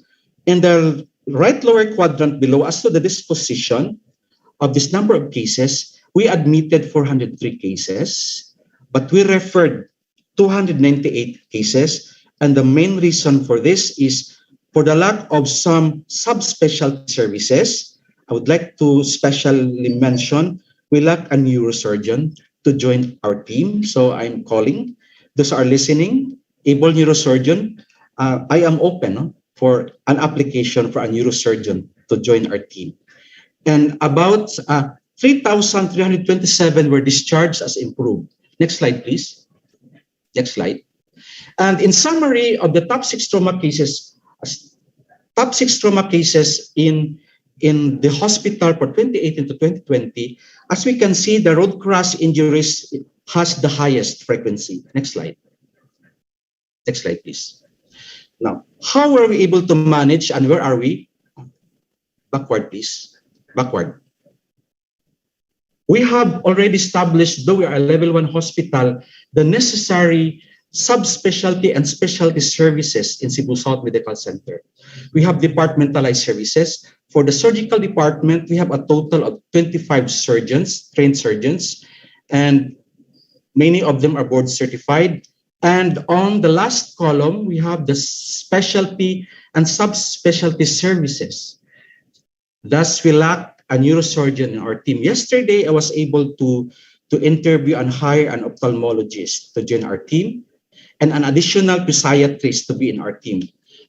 We have 17 anesthesiologists, and on the right table, we have established already a department of physical medicine and rehabilitation. We have 3 board-certified consultants and who are able to provide us the necessary specialty services in rehab medicine. And the rest of the departments as shown below are departmentalized. We have also a great number of subspecialists in these departments. Thus, we are able to provide a level 3 trauma center here in the hospital. But since we lack the neurosurgical services and the necessary training and research, we cannot elevate yet to a level 2 and a level 1 trauma center. Next slide, please. Next slide. So these are our equipment and our infrastructure complements. So we have, this is the actual infrastructure existing in the hospital. We have equipment already for the organ imaging studies to support the diagnosis of injuries. So we have CT scan already. We have our fluoroscopy and our x-rays, and we have a laparoscopic tower, to mention a few among our equipment that we have acquired. Next slide, please. Okay, and our scope of services, as I said, we are able now to provide inpatient, outpatient, and emergency services from the different departments. Next slide. Now, as to the establishment of the Envision Trauma Center, I envision that we shall establish 7 pillars of the trauma center. And my inspiration of crafting these pillars is actually the PCS Trauma Commission concept. Myself being a fellow of the Philippine College of Surgeons, so in support of my society, and I admire the management system that they have crafted. And I think HERBOSA is among them. So we adopted and we just enhanced. And these are the following. We want to establish a trauma center, a level 2 and a level 1. In the future, to have these 7 pillars, injury prevention, trauma management systems, hospital care, rehab care. This as the risk reduction management in health, which is fully established in the DOH with the mandates, education, training, and research. And the most important, which is my specialty, organization development and change management as an instrument how we will transform to a higher level of trauma center. Next slide, please. Next slide. So I would just like to run through this fast. For pillar number 1, I would like to highlight that we need other stakeholders. We need the support of specialty societies and the DOH. So I'd like to collaborate with the DOH and other government agencies and with the PCS, I want to tap their expertise from the PCS Trauma Commission on how I shall develop my trauma center. And we shall promote injury prevention that is supportive of the road safety program initiatives, especially under pillar number 5. And we shall be doing risk factor analysis, and among the analytical frameworks that are available is the public health approach. Next slide, please. Pillar number 2 are the trauma management systems, and of course, as I said, I have high respect of the expertise of our specialty societies. So we shall be consulting and collaborating with the specialty societies and the CPGs that we have so well crafted, so that our hospital can craft our own clinical pathways that is applicable, suited to the resources available. And for pillar number 3, hospital care, this can be taken care of by our departmentalized services that I have just mentioned in the previous slide to provide preventive, curative, and rehabilitative care. And pillar number 4, I put emphasis on the rehabilitative care, and this will be taken care of by our Department of Physical Medicine and Rehabilitation to ensure that our injured citizens can be restored and reintegrated to society as income-generating citizens. Next slide, please. Now, pillar number 5, I think we don't need so much explanation from the DOH because this is fully established. The disaster risk reduction management in health, or DREAM-H, to help the citizens and the personnel how to prevent the impacts of disaster, to prepare all people to be prepared to respond and recover from disasters, and putting emphasis on the risk equation, as we all know that the risk of any disaster is directly related to the product of hazard times exposure and vulnerability divided by capacity. And the message of this slide is that we need to increase capacity in order to reduce the risk of any disaster. Next slide, please. Next slide. Thus, to establish capacity, we are mandated in the DOH that regional offices and hospital must establish under the direct technical and administrative supervision of the head of offices, the regional directors, the hospital chiefs, to establish the health emergency and disaster management units and operation centers that can operate 24/7, and designated DREAM-H managers under the direct supervision, technical, administrative, to the highest ranking officers. Next slide, please. Just to highlight, what are these capacity building activities that we shall provide or available to the personnel and to the communities? I have here in this slide on the right a generous listing of already available capacity building activities. Next slide, please. And pillar number 6, very important, since I really believe and do believe that to have the best quality of care, and as a clinician and as a surgeon, I believe that the best of care can be provided in the environment of a training program, where we have the residents and the best of our consultants come together to provide the best of care to our patients. So this shall be taken care of by our departmentalized training programs through our chairman and training officers. And of course, research is very important to provide us evidence-based practice, like the endeavors that USEC HERBOSA is doing, this ahead and road safety research to provide us evidence-based practice. And we shall strive as a hospital to achieve PREB Level 3 accreditation sooner.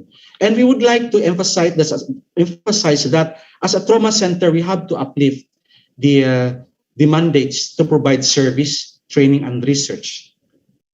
Next slide, please. And the last but not the least is, as I said, which is my expertise, is I would like to share my talent and my skills to this hospital that I dreamed of in 1999 when I joined in the 2011 to make it something big, from the smallest district hospital in the country and upgraded to a medical center in 2020, increasing its bed capacity to 101. And of course, this is the transformation strategy that I'd like to adopt, the OD and change management, which provides the establishment of a culture of continuous learning in the organization. The last slide, but not the least, next slide, please. Next slide, please, the last slide. Hello. Thank you. Okay. Good morning, everyone. Thank you, Dr. Agos. Our next speaker is known as the missionary doctor from the Southern Philippines Medical Center in Davao City. He was conferred by the Philippine College of Emergency Medicine as an honorary fellow. He instituted the training program in emergency medicine at SPMC and assisted in the establishment of emergency medical services in Davao Central 911. He established 3 CLEF referral centers in Caraga, Region 8, and Palawan in 2018. He is presently the mission coordinator of Smile Train in Mindanao. He conducted surgical missions across Visayas and Mindanao that benefited more than 20,000 patients, including the indigents and marginalized. He authored 16 publications, including emergency medicine and road traffic-related injury articles. He was the recipient of the Most Outstanding Volunteer in 2019, the Most Outstanding Physician in the Philippines, receiving the Evelyn Tamtangco Gusi Award, known as the People's Doctor Award, for his dedication and compassion in carrying out community health programs for the underserved. Let us all hear from Dr. Benedict Edward P. Valdez.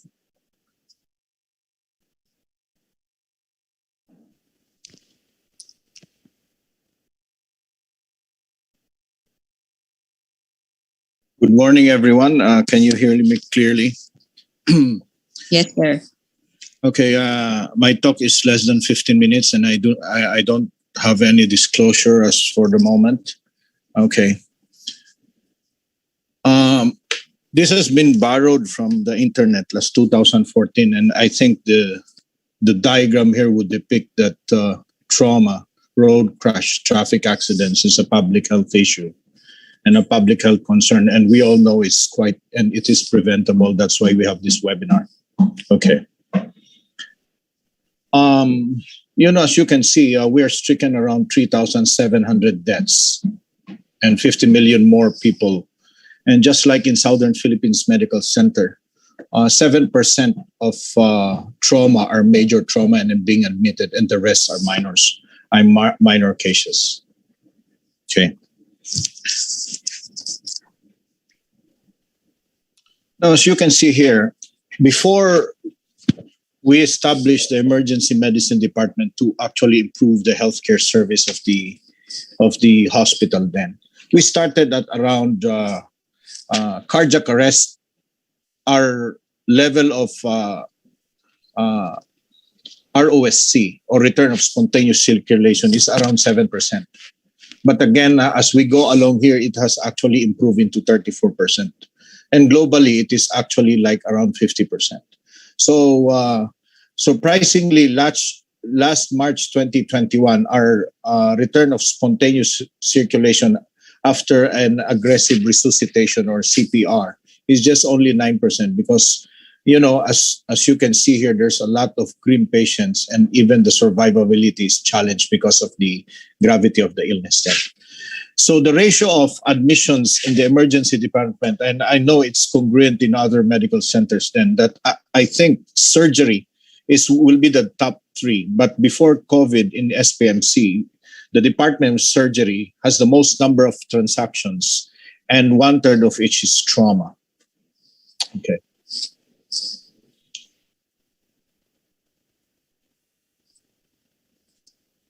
Now, this is a study that would probably tell us about the pre-hospital and emergency department predictors of mortality among trauma patients in Southern Philippines Medical Center. As you can see, we conducted a study, and the number of trauma in 2019-2020 is around 5,000 plus, but the inclusive number of patients is over 500. And we all know that the sensitive measures about scene time, pre-hospital transport, total pre-hospital time, and the time initially being intervened in emergency department has showed a significant relation with mortality of the patient. And between 19 to 30 years old, these are the stricken age group, which I think this stratification would probably be the strongest workforce of the population. And the injury severity scale, but it was discussed by our Dr. Ted Herbosa, has a very big chunk in one of the factors of mortality of trauma patients. Okay. Now, these are the demographics of research. But anyway, what this slide would describe is about the time-sensitive measures that would probably affect the mortality of patients, especially in road crash accidents. So the local Davao City 911 has those demographics, especially the dispatch time is a minimum of 3.7 minutes. The scene time is 13 minutes. Transport time is 17 minutes. Total pre-hospital time, the longest is 46 minutes. As you can see, with this particular time element that it would take nearly or barely an hour to actually transport the patient, resuscitative measures, whether on site or in transit, is one of the indicators of the survivability of the patients may actually change. That's why the Department of Emergency Medicine Pre-Hospital Service has conducted a research on out-of-hospital cardiac arrest. Okay. So where do we go from here? Okay. The invocation, we suggested an ordinance for the local government to actually adopt a creation of emergency medical services in Davao City. This is nothing more than training, education, managing the community perspectives in terms of out-of-hospital cardiac arrest, and of course, the geospatial analysis about where does most of the catastrophic cardiac illness and trauma occur in the city as well. And there was a previous report by Dr. Lu. It's a comprehensive management in terms of geospatial in the Philippines then. And this is a local study that we are actually trying to have an ordinance in Davao City in placing early defibrillators in the community, as well as mandating its citizenry to actually know how to actually resuscitate the patient. As you can see, there's a difference between mortality in terms of witnessed and non-witnessed cardiac arrest. But most of the trauma cases are witnessed trauma cases. So we do not get much of arrested patients when a trauma patient arrives, but most of arrested patients are because of cardiopulmonary arrest, because of other non-trauma illnesses. So meaning to say, out-of-hospital cardiac arrest resuscitation may be a very good indicator of efficiency and effective pre-hospital care, because this is the component that would probably describe community participation. This would describe about legislation, and of course, healthcare, pre-hospital healthcare instituted in the city. Next slide. Now, as you can see, we did an inter-facility referral network on where the patients are coming from. And we cohorted those coordinated and uncoordinated patients. Within the city, it's mostly coordinated. But outside the region, outside the city, it's uncoordinated. Policies are there, but the skills and the availability of specialists may actually influence the uncoordinated transfers, only to find out that the mortality rate in uncoordinated transfer is higher than coordinated transfer, just because of these patients are maybe critical, but there must be a thorough research and follow-up on this. Next slide. So as you can see here, these are the hospital locations there in Davao City and probably in the region then. There's a difference in mortality within mortality and coordinated and coordinated transfer. And coordinated transfer is a vital complement for a very good pre-hospital care. I need not actually thoroughly describe the study, but the very objective of this study is actually enhance inter-facility decision makings, medical direction, and as well as the skills of patients, of people referring the patients to and from major centers of healthcare services, as well as we could actually designate a particular patient to a particular facility fitted. Okay. Now, these are the problems encountered during transport then, and these are actual observations between all stakeholders then. Definitely training is an issue, education is an issue, equipment is an issue, communication is an issue, and of course the inappropriateness of the receiving facility an issue, and of course lack of protocols. And all of these things are major jotted down in all our reports then. And the only thing that we have to actually know about this thing is how to implement to better our environment there. And these are actually part of the proposed ordinance that the department has made. Next slide. So may I show to you the study of out-of-hospital cardiac arrest? Maybe this might be a non-trauma case, but I would probably an insightful recommendation that this will be a very good efficiency index for a good pre-hospital care. Next slide. Now, we made a geospatial mapping and dispatch response time and clinical outcomes of out-of-hospital cardiac arrest to measure the efficiency of pre-hospital care. And intrusion of training, education, and capacity building of our pre-hospital EMS personnel has increased its survivability of our patients to at least 16%. And this is just by mere training. Next slide. So the overall aims is to determine out-of-hospital cardiac arrest in Davao City in between barely a year in 2018 and 19. And we do comment on the relationship between the rates of return of spontaneous circulation to dispatch response time and time to CPR and turnaround time.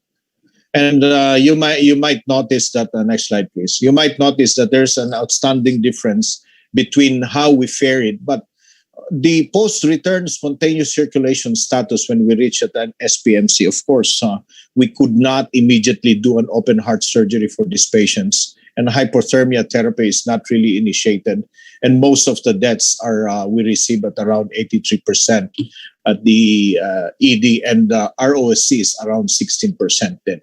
Mostly the outcome admitted is only 92% with the ROSC, and the patient died there in majority of the patient, 83%. Next slide, please. So this is how we fared in terms of the index of efficiency of pre-hospital care. As you can see now, mostly all patients transported without resuscitation is still 84%. But and the patient status arrival at the ED, it's pretty much astounding that the majority do not receive resuscitation. All they need is load and go. So there's a much of a good initiation of education and training about our pre-hospital personnel as well. Next slide.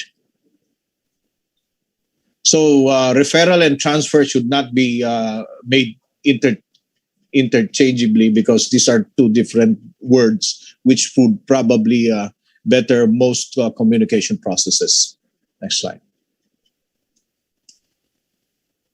Now, in as much as we would like to have trauma system component models then, the issue is about the creation of a standardized system, but it's quite challenging about different facets of knowledge and basin of societies. But again, the limitation of training is about facility and finance. But as you can see here, we have all willing, there are a lot of willing EMS personnel to actually learn the trade then, but still, we still have a long way to go. But I would like to inform everybody that we have already the pre-hospital trauma life support, and that was initiated by the Department of Emergency Medicine, SPMC. It's a training program already that we'll be able to certify people and EMS personnel, as well as we started the basic emergency course of World Health Organization, and we are trainers already. Our first training model was in India. Next slide. So again, this is a common slide then. It comprehensive describe emergency care system assessment then. But again, I think the out-of-hospital cardiac arrest resuscitation, again, is a very good index to measure the pre-hospital care. Next slide. Well, it's about manpower and skills already, and I think I have limited time already, but there's a few slides to describe. But again, these are training module and the basis of support to actually to invoke a better skills and education among our healthcare workers. Next slide. So this is a common slide already that describes the emergency care system framework, and it is congruent to some of the speakers then. And I think the only thing that I would like to add here is that the scene and the transport and some of the facilities then, but the scene and the transport, the success here is actually local health system involvement. There must be a good local system involvement. Next slide. We are launching the Trauma Physician Fellowship by July 4, and we have a tie-up with Malaysia and Philippines. I think this is the first Trauma Physician Fellowship program in the Philippines. This will be in the subspecialization of emergency medicine. Next slide.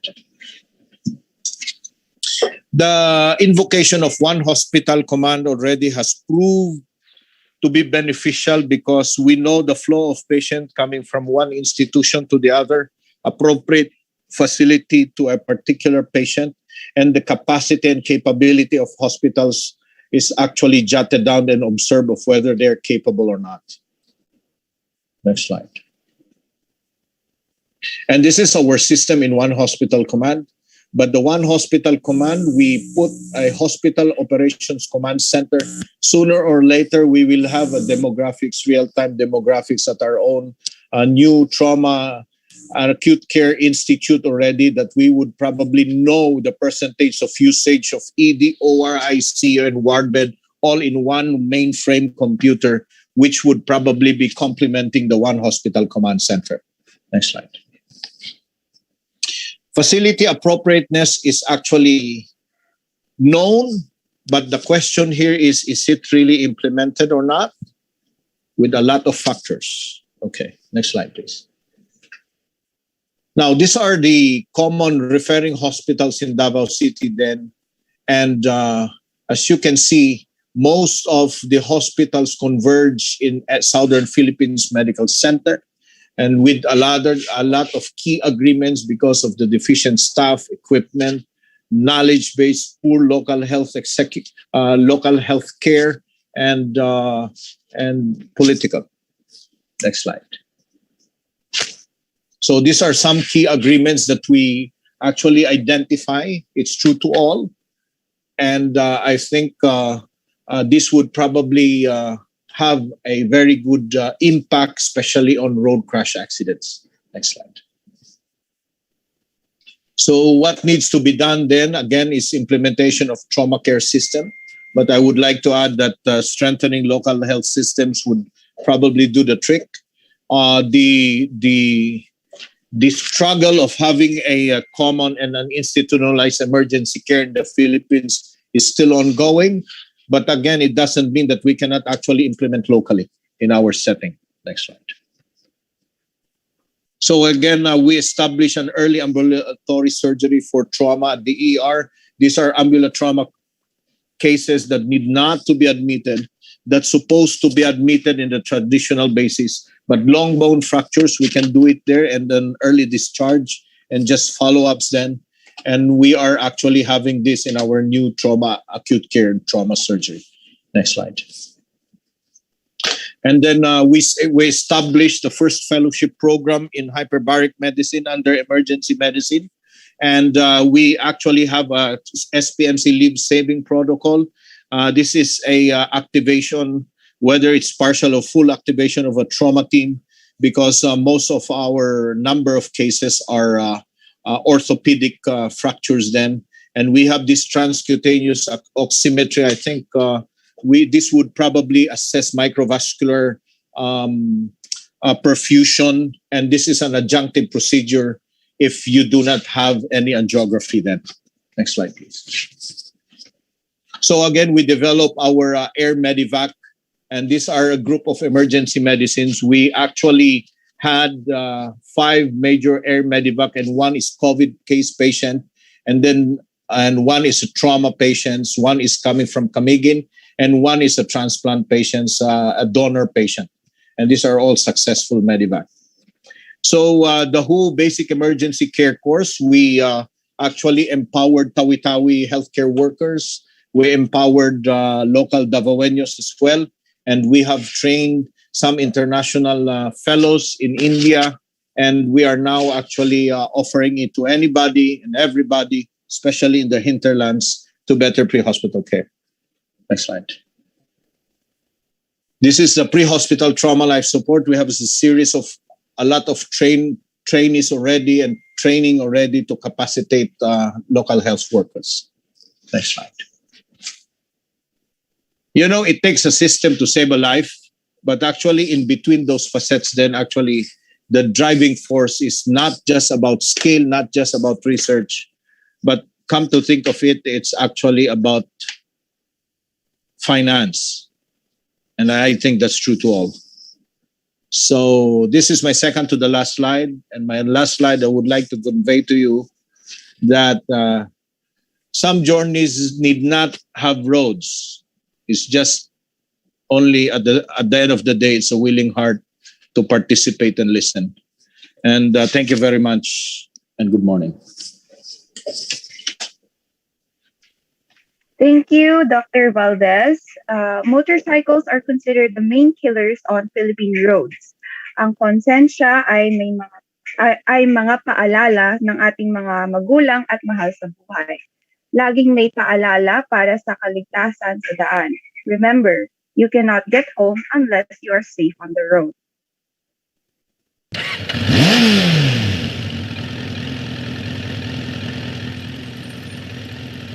Nagugutom na ako. Bilisan ko na kaya. Naku, huwag magmadali. No overspeeding. Ang laging nagmamadali, madalas nagkakamali. Okay lang siguro sa sidewalk na ako dumaan, kahit ngayon lang. Hep, hep, hep. Huwag gaya-gaya. Ang sidewalk ay para sa tao at hindi sa motor. Mukhang masikip, pero baka makasingit. Hindi kailangang palaging nakikipag-unahan. Banayad lang. Makakarating ka rin sa pupuntahan. Opo. Dito na po ako. Mukhang gutom ka na. Bilin ko, di ba? Huwag ka magpapalipas ng gutom. Opo, ma.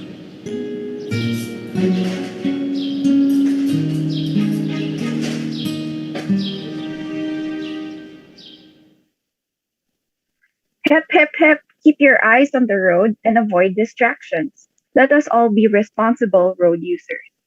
Considered as the Center for Trauma and Orthopedics, the Philippine Orthopedic Center is a DOH 700-bed tertiary hospital providing various medical services, mainly orthopedic and rehabilitation relating to musculoskeletal disorders. Our next speaker is the Medical Center Chief of POC, Dr. Jose Britanio S. Pujalte. He is the founding president of the Philippine Shoulder Society in 1997, the president of the Philippine Orthopedic Association in 2009, and the president of the ASEAN Orthopedic Association in 2010, and the regent of the Philippine College of Surgeons from 2012 to 2013 and 2016 to 2018. To share with us how the Philippine Orthopedic Center delivers post-crash care to road victims, we have Dr. Pujalte.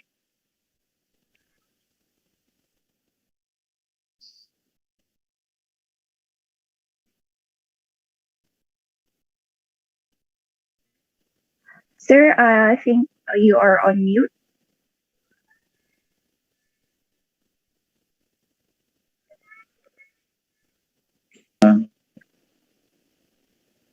I will be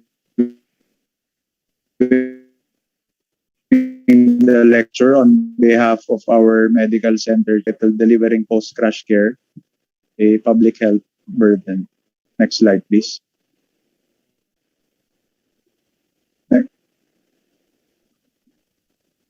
Okay, so it is estimated that around 1.35 million people die worldwide every year as a result of motor vehicular accidents.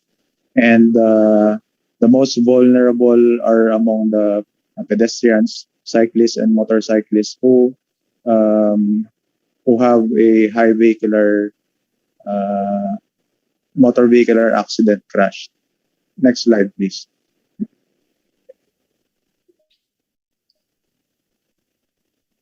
Okay, in the Philippine setting, the estimated mortality of motor vehicular-related traffic deaths is estimated to be around 12,690 deaths per year.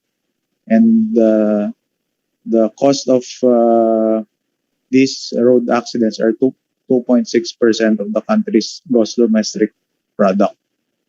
Okay, to address the road safety issues, the Philippines developed a Philippine Road Safety Action Plan in 2017, and the goal is to reduce the road death rate by at least 20% by 2022. And how would we achieve this? It is by establishing a road safety management, safe roads, safe vehicles, safe road users, and of course, well-developed post-crash care system. Next slide. Okay, so what is post-crash care and what are the objectives? This is to avoid preventable death and disability. So to limit the severity of the injury and suffering of the patient, and to ensure that the survivor will have the best outcome in terms of mobility and function in the activities of daily living and reintegration back into society. Next slide. Okay, so the components of post-crash care are the pre-hospital care setting, the hospital setting, and rehabilitation. Later on, we'll be discussing more on the hospital setting for orthopedic trauma cases. Next slide. Okay, so pre-hospital care, so it involves the political support, medical direction, the local administrative support, and national agencies. These are the key elements in administering a successful pre-hospital trauma care system. Next slide. So in the hospital setting, it is composed of the human resource. These are your physicians, your other allied healthcare workers, physical resources in terms of your equipment and the capacity of your center, as well as the trauma care organization. Next slide. Next slide, please. For the human resources, this involves proper triaging of patients. And this is important because in our setting as the end referral for orthopedic cases, it is important that the patient who will be referred to our center has already been screened and ideally has already been stabilized of other more serious injuries. Okay, so there are three categories of triaging for trauma patients. So category 1 are the most seriously injured with life-threatening conditions, the less injured, and those that are categorized as category 3 and are handled as consultations without a trauma alert, meaning these are the trauma cases wherein the patients tend to be ambulatory or are in a stable condition at the time of presentation. Next slide.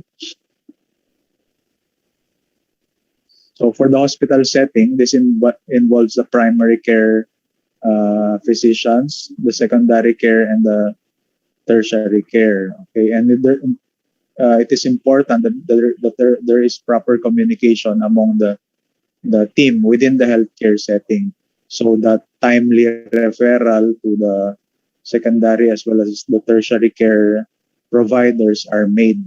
And it is also important that all of the members in the hospital setting are communicate properly and work together as a team. Next slide. So physical resources. So for trauma-related equipment, it is vital for treating life-threatening chest injuries, airway obstruction, and other major preventable causes of death in trauma patients. So next slide.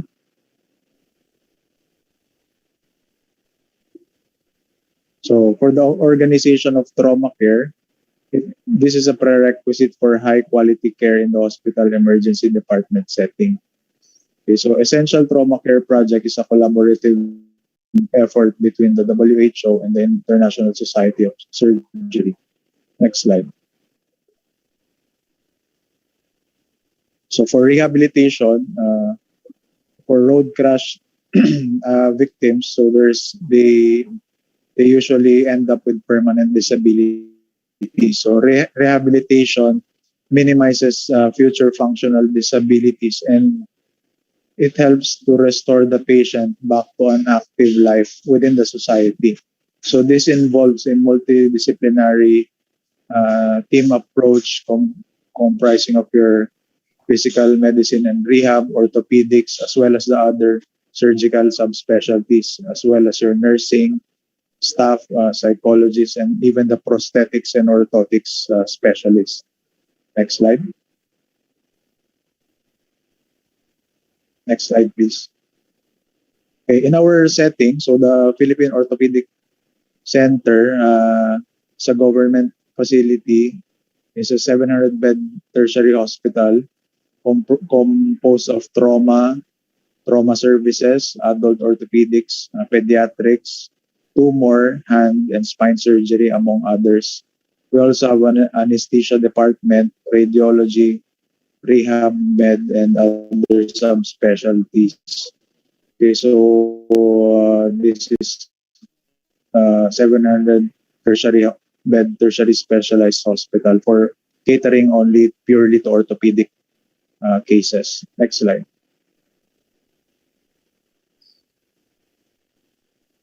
Okay, so this is a summary of the number of ER consultations that we have per year. So in 2019, the average number of ER consultations is 38,000 per year, and in 2019, so we can see the trend that there's a decreasing number because of the pandemic, but right now we are slowly going back to the pre-pandemic census. So in 2020, our average is around 27,312 consultations per year. Okay, so next slide.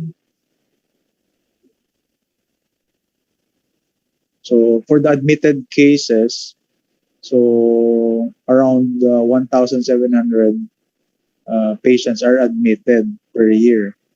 Okay, and on the right side, you can see the percentage of each admissions which are due to motor vehicular related accidents. So the percentage is consistently above 20%. So 20% of our admissions are mostly due to motor vehicular related injuries. Next slide. Okay, so what's unique in our setting is we are the end referral center for patients from all over the country. So we are able to accommodate patients of low income status, and we are a highly specialized orthopedic hospital with complete subspecialties including trauma, hand, tumor, adult and pediatric, as well as spine. So what's also unique in our setting is we are able to do orthopedic surgeries and procedures at the ER level. So these procedures are routinely done are application of your skeletal external fixators, skeletal traction pins, and this is not done in other institutions at the ER level, but in our setting, this is what is commonly done. Next slide. Next slide. Okay, this is our emergency room setup. Next slide, please.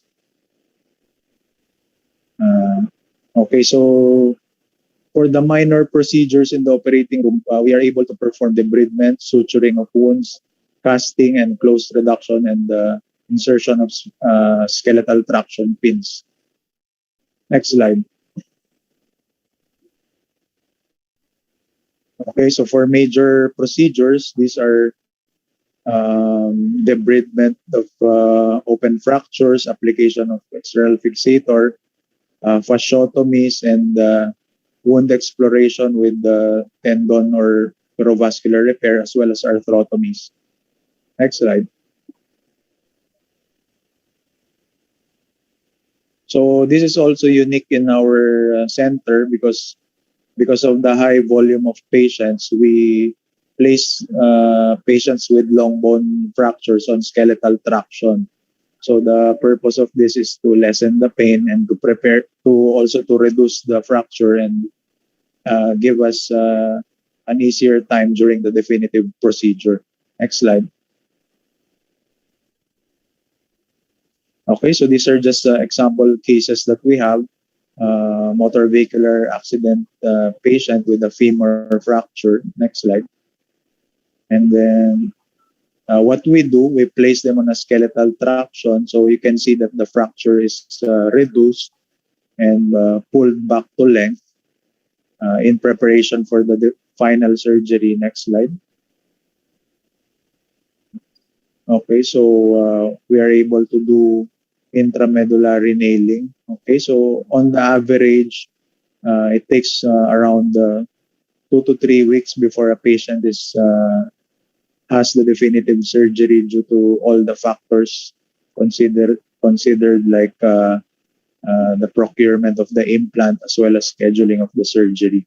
Next slide. Okay, so another case is a comminuted fracture of the tibia. Next slide. Next slide. Okay, so we did debridement. Next slide, please. And application of an external fixator. These are all done in the emergency room setting. Next slide. Okay, thank you very much, and we can entertain any questions. Thank you. Thank you. Our next speaker, Dr. Orlando Boc Ocampo, is the Chief of the Trauma Division of the UP Philippine General Hospital and also the head of the PGH COVID Response Task Force. He is the Department of Health consultant for accreditation of trauma centers in the country. He is also the president of the Philippine Society of Surgery for Trauma. As an advocate for road safety among children, Dr. Boc Ocampo will talk on advocating road safety among children from the perspective of the United Nations Safe Kids Worldwide Philippines, where he is an officer.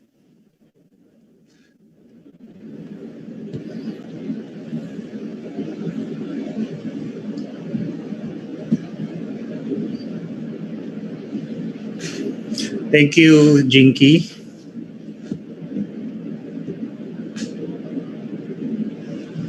Okay, thank you for the invitation and the opportunity to give you a lecture on road safety for children. So, like Dr. Herbosa and Dr. Valdez, I am a trauma surgeon by profession, and we specialize in emergency operations of severely injured patients. And we are proud and we are happy that we are part of this group of surgeons with exciting jobs, as we would say. But one aspect of trauma care, which is injury prevention, is not that interesting. So I hope you will allow me to insert some pictures that would interest you so you won't sleep on me. And I'll use this picture to drive a point. Okay, so this is a young man. He's drunk and he's trying to cross the street when a drunk driver of a six-wheeler truck ran over him. So most of the surgeons here, whatever skills they have, actually won't save this man, or whatever they're building in Cebu, or what we're updating. Even if we update our facilities as a world-class trauma center here in PGH, we cannot promise to bring this man back. But let this be my objective. So before my talk ends, maybe I can offer some solution on how to save this guy. So this is an old slide, but this is very much applicable. And this would explain the trimodal pattern of death in injury. So when injury occurs, 50% of the victim will die within minutes. That is practically dying on the scene. This will be explained by this victim having severe traumatic head injury or exsanguinating bleeding or other serious injury. So the second phase, I can imagine, is somebody picking up this patient from the scene and bringing the patient to the hospital. If they will be lucky, they will be picked up by an ambulance. And the third phase is what majority of our speakers are alluding to today, and that is treating this patient in the hospital setting. So let me explain to you how to decrease death from injury by showing you the solution for each of these phase. So in the third phase, if you build the world-class trauma facilities with good critical care and rehab, maybe you can decrease this 20% mortality. Like Dr. Valdez, if you build a good trauma system like they built in Davao, like the 911, maybe we can dent mortality in the second phase. But I think the greatest impact is to decrease the mortality in the first phase, and the only way to do that is to do some preventive programs. So this is one of my take-home slides. If you're a trauma prevention advocate, injuries are not accidents. This crash won't happen with implementation of good road safety. I think this face won't be disfigured if this patient is wearing a seatbelt. So injuries are predictable and preventable. They are not random events, but they occur in predictable patterns. So I think from now on, let's refrain from using the word vehicular accident. Instead, we can use the word vehicular crash, train crash, or motorcycle crash. This is a graphic representation. I think majority of the speakers already mentioned that millions of people are killed annually, and there are 50 million more which will be either injured or disabled because of road traffic injuries.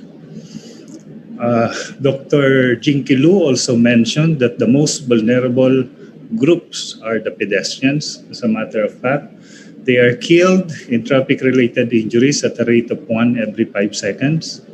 So after reading this slide, a pedestrian just died. So I think the most vulnerable population among the pedestrians are the children. So if we will take into consideration what I've been talking in the last few minutes, prevention, pedestrian as the vulnerable group, and children as the vulnerable population, maybe you will understand what Safe Kids Worldwide will do. So this is an NGO working for the prevention of unintentional injuries to children 14 years old and below. Aside from road safety, we also address issues on drowning, falls, burns, and poisoning. We are a member of 32 coalition countries and also a member of Global Alliance of NGO for Road Safety. We partnered with different government and non-government organizations to do our child injury prevention programs. Our mission is simply to conduct research, advocate for effective laws and enforcement, educate adults, children, and caregivers, and create safe environments. Overall, our mission is to advocate and be the voice of child road safety in the Philippines. So these are some of the Safe Kids Worldwide Philippines program. We started in 2004 with the Walk This Way program, and we developed several programs as years go by. So these are some of them. As you notice, we have a partner company or corporation, or even partnering with government and non-governmental organization. We are also proud that we are the resource agency on some of the road safety bills which becomes law. Among them are the Anti-Drunk and Drug Driving Act, the RA 1066, which is actually the helmet for children, and the child seat law, which is the RA 11229. We also celebrate events every year or every 2 years.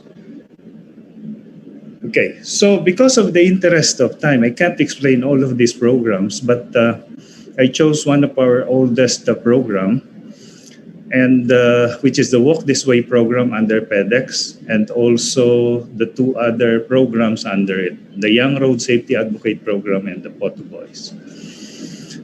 So as an adult, if you read the safety tips, maybe you know most of this, but as far as I can remember, there is no curriculum as an elementary student teaching us on how to cross the roads. So what the Safe Kids actually did is to go to to go to school with the school children and with different stakeholders. In this group, you see medical students, you see surgeons, and other community volunteers teaching these safety tips to children. We also have developed a simple gadget such as this, and wherein it's just a plastic. We allow children to go and look, to position themselves and look and explain to them that this is what a driver will see when it's raining. So cautioning them to be more careful when it's raining. Actually, we suggested that if they can group themselves like this and raise their hands while crossing the road so the driver can see them. So these are simple educational material that we've been using throughout the years. And whenever we go to school, we paint the pedestrian crosswalk. This is Dr. Arcadio, our past UP Chancellor, painting the pedestrian and teaching the children on how to cross the road. Eventually, we involved the politicians, media, and the community, and paint the crosswalk with the school children. So let me jump to the other program under the Walk This Way, which is the Young Road Safety Advocate Program.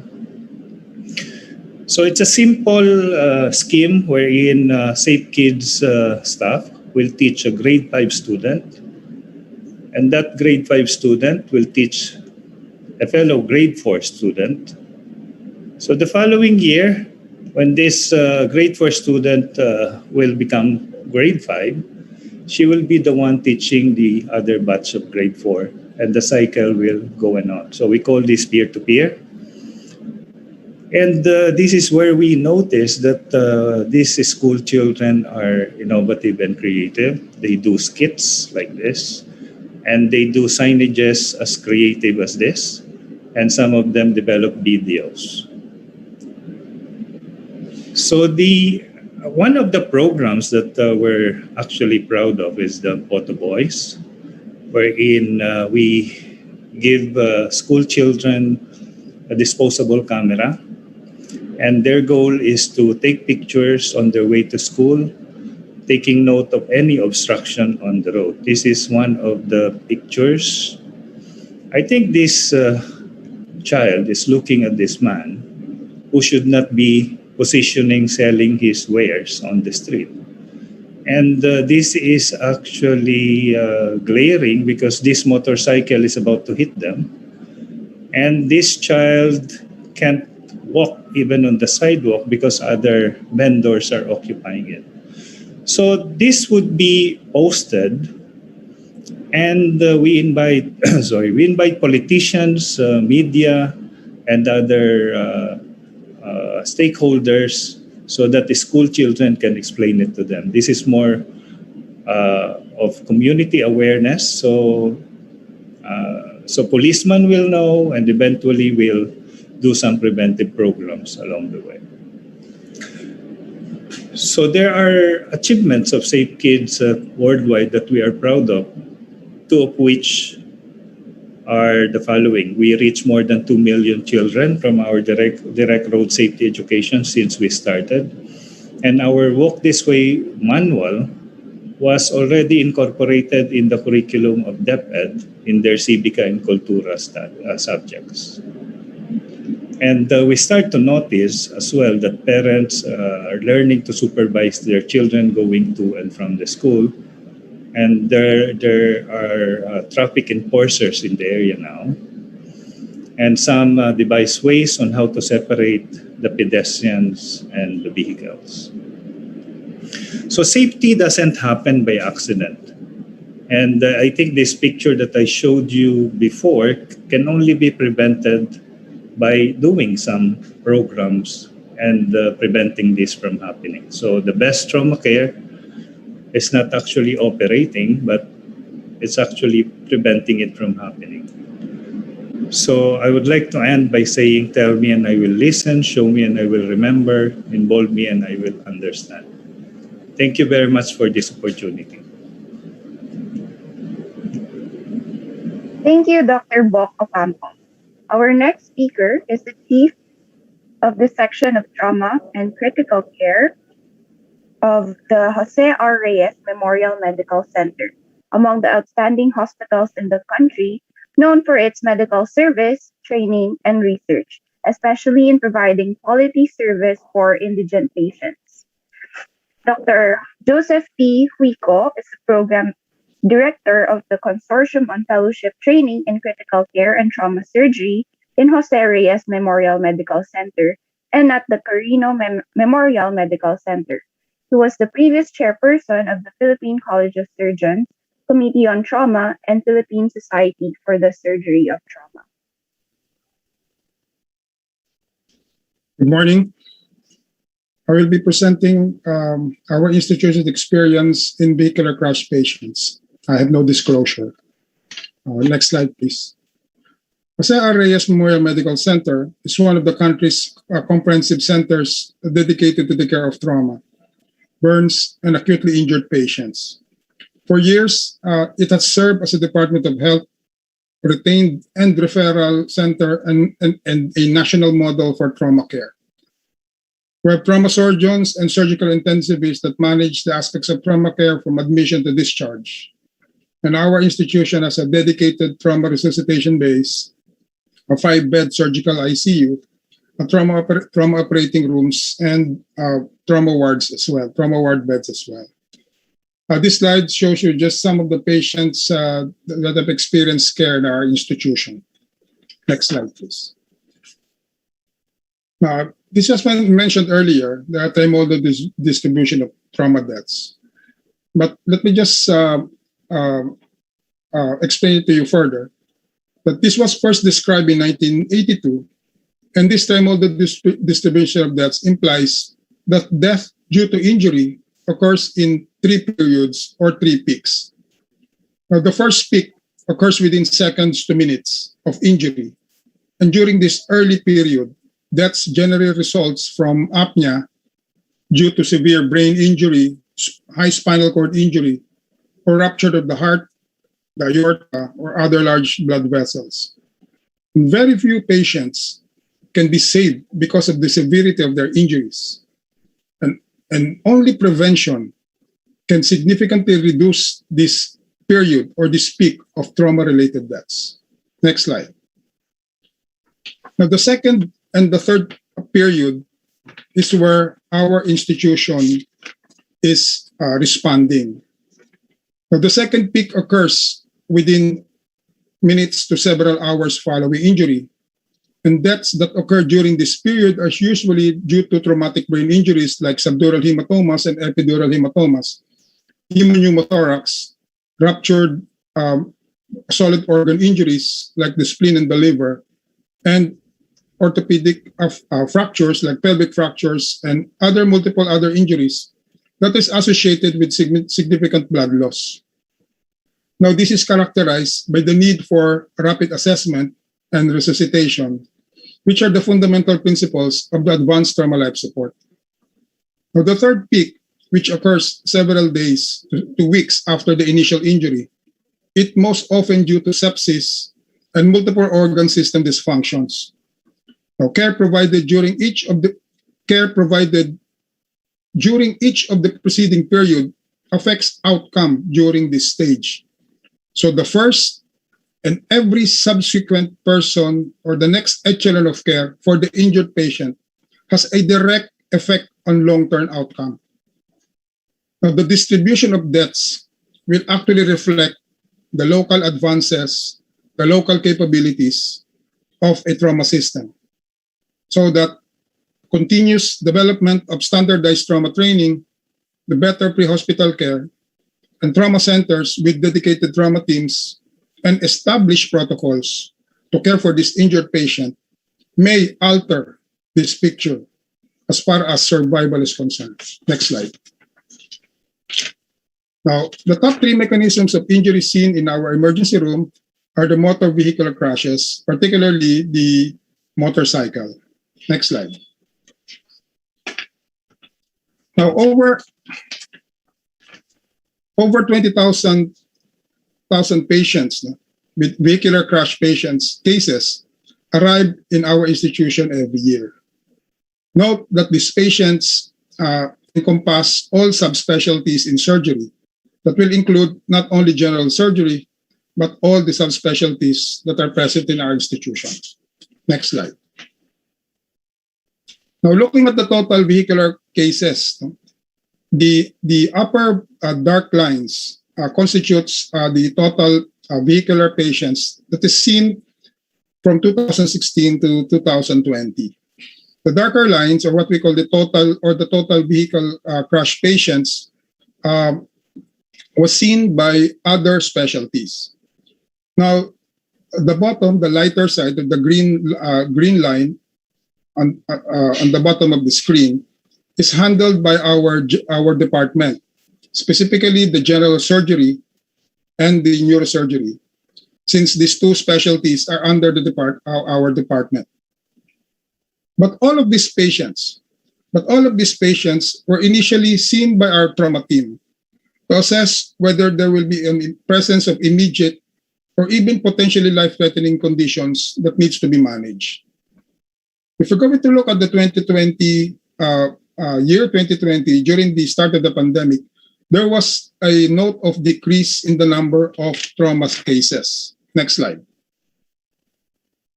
In terms of admissions on our patients from 2016 to 2020, we have over about 6,000 vehicular crash admissions, and 28% ends up in the ICU, and about 72%, and most of them will be at the ward admissions.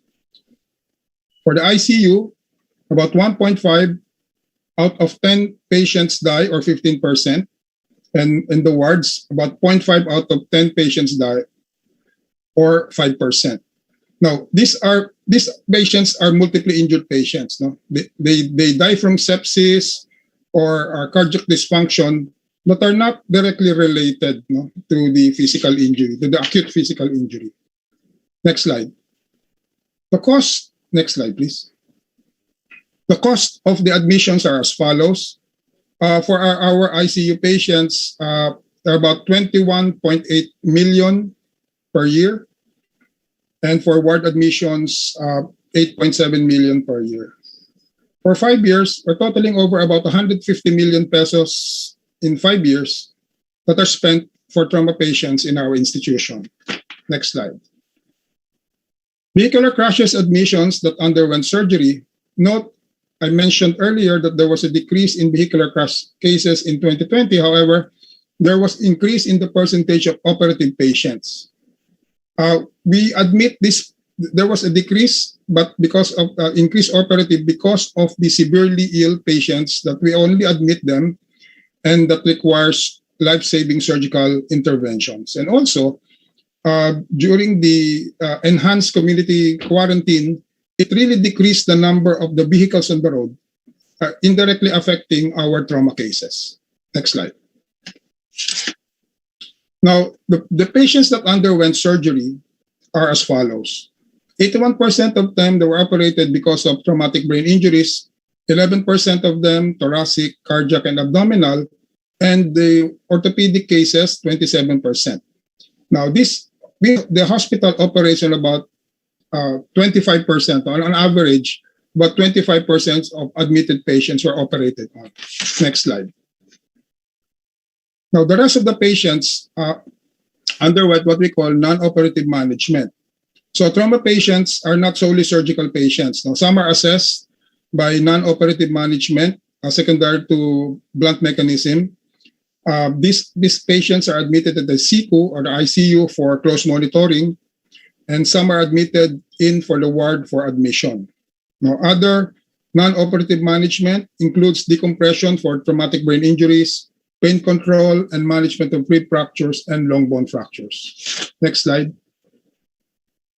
The top causes of mortality in our institutions are, number one, hypovolemic shock and brain herniation. And this will take note that these are directly related to the acute injury.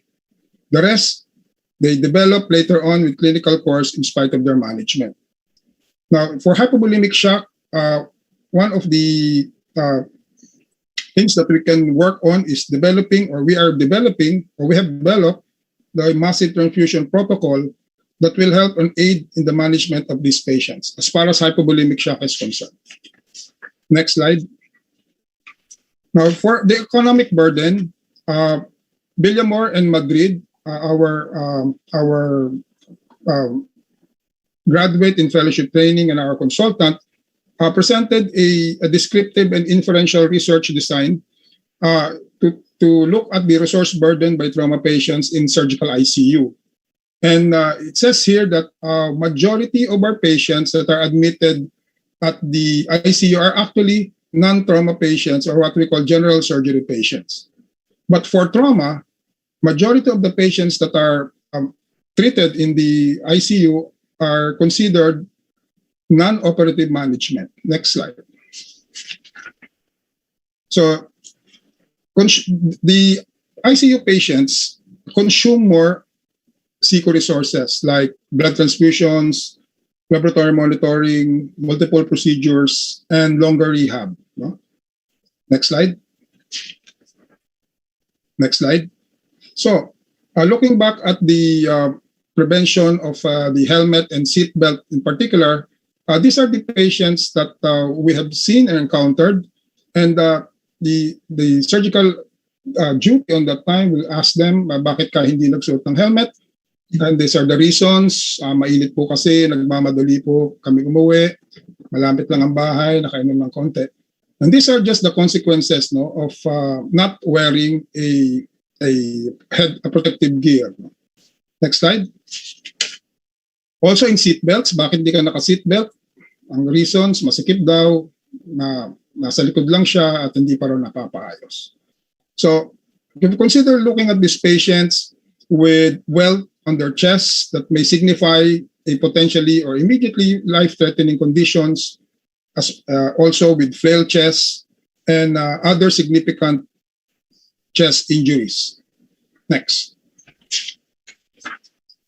So everyone has to do something. Like I said, a lot of stakeholders that are involved in the care of the trauma patient.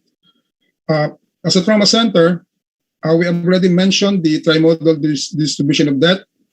We respond as a trauma center, doing the advanced life support, providing immediate management for the immediate and potentially life-threatening injuries.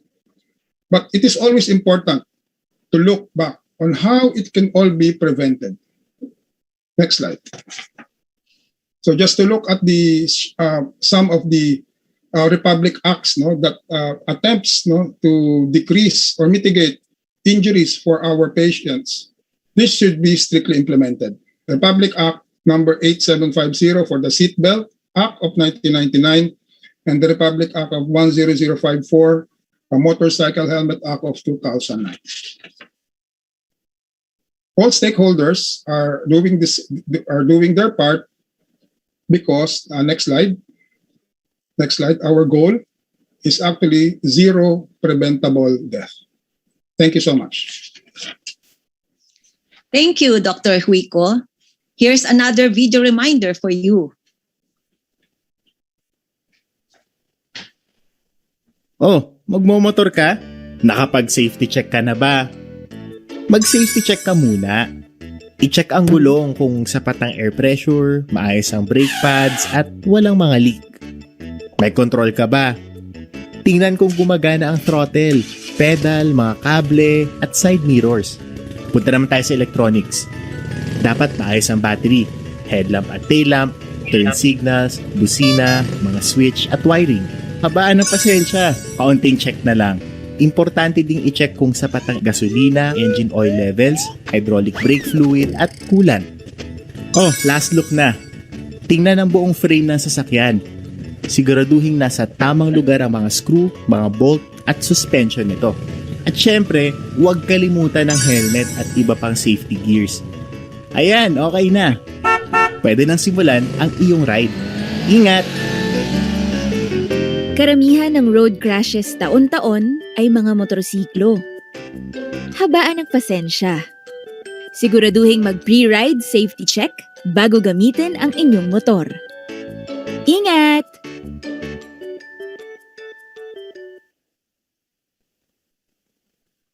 Our reactor is currently the head of the Policy and Technology section of the Department of Health Promotion Bureau. He leads a multidisciplinary team of professionals dedicated to promoting health through healthy public policy and environment. This includes crafting policies and legislation to make built environments and settings such as schools, workplaces, and communities conducive for health. Let's hear from Mr. Rodley Desmond Daniel M. Carza from the DOH. Thank you, Sophia, and good morning to all our viewers and listeners. First of all, congratulations to all presenters for their very insightful and eye-opening presentation. Road safety is very much relevant to the health sector, especially now with the passing of the Universal Healthcare Act. The DOH continues to veer away from the conventional curative view of health and now provides premium health promotion, viewing health holistically.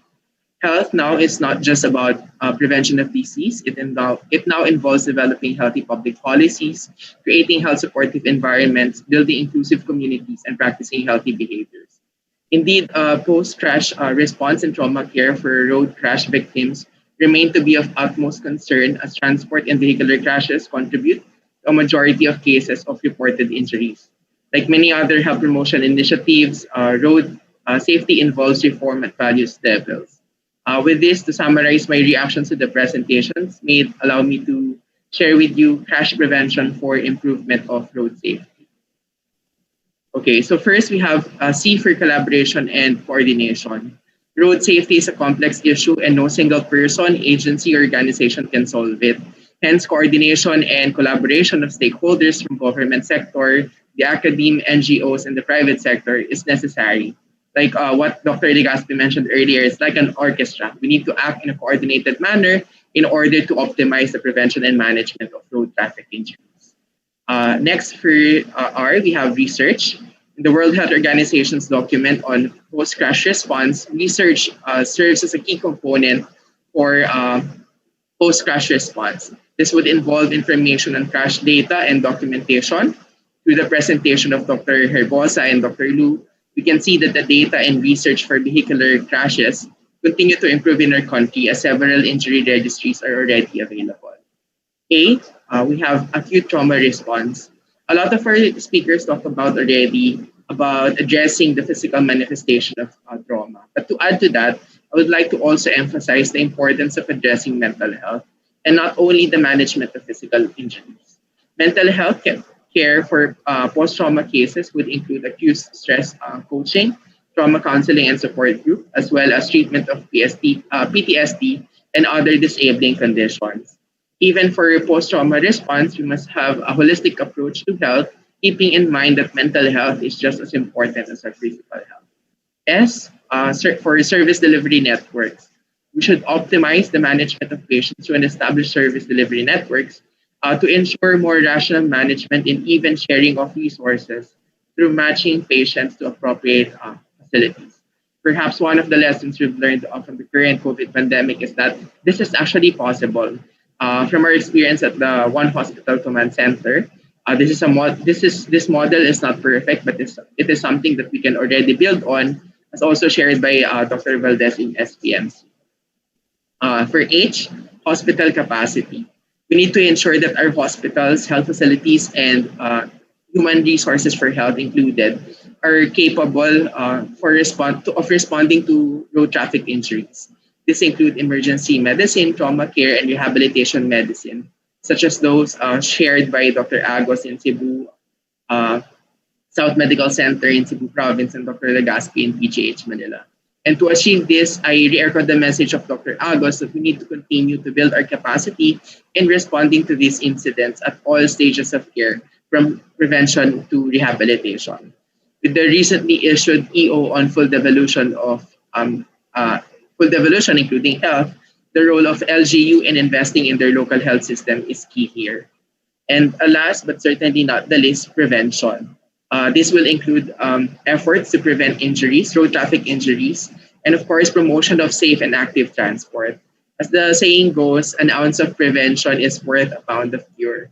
So road crashes and road traffic injuries are already indicative of the fact that our road networks and transport systems do not work for commuters and vulnerable groups, including our cyclists, pedestrians, PWDs, women, children, and more.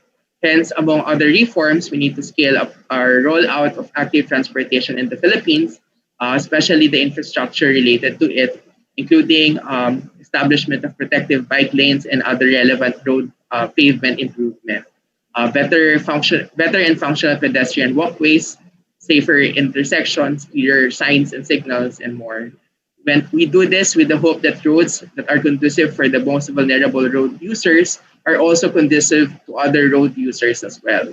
We know, for example, that active transport has a host of benefits. No? It can boost our immune systems and strengthen our bodies. It can also prevent many NCDs that are the top killers of the Filipinos, including hypertension, diabetes, and heart disease.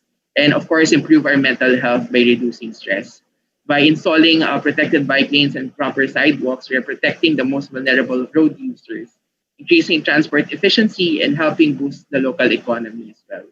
We will continue to work with our various stakeholders, NGA, CSOs, and the private sector, not only to ensure equitable access to our roads, but to protect the vulnerable road users' safety and ensure that the people share the road safely. We know, for example, that crashes between motorcycle and pedestrians contribute to the most road crash injuries, and that crashes between motorcycles and cyclists result in death or injury 80% of the time. So we still have a long way to go.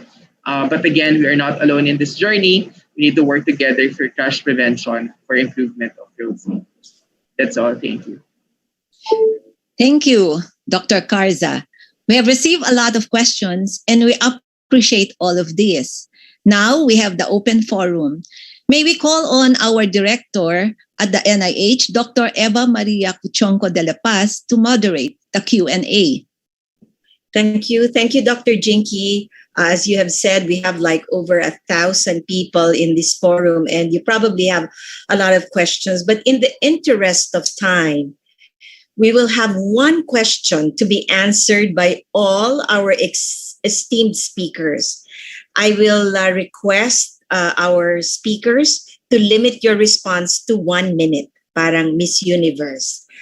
Now, so this is the question. Having heard from the best centers and organizations in the country as regards post-crash care, including their programs and practices, best practices, what will be your single most important recommendation to our policymakers to make our nationwide post-crash care response better? So we'll start with Dr. De La Cruz, the chair of the Asian Collaboration for Trauma. Sir, please. Yes, good morning, ma'am. Thank you for the question.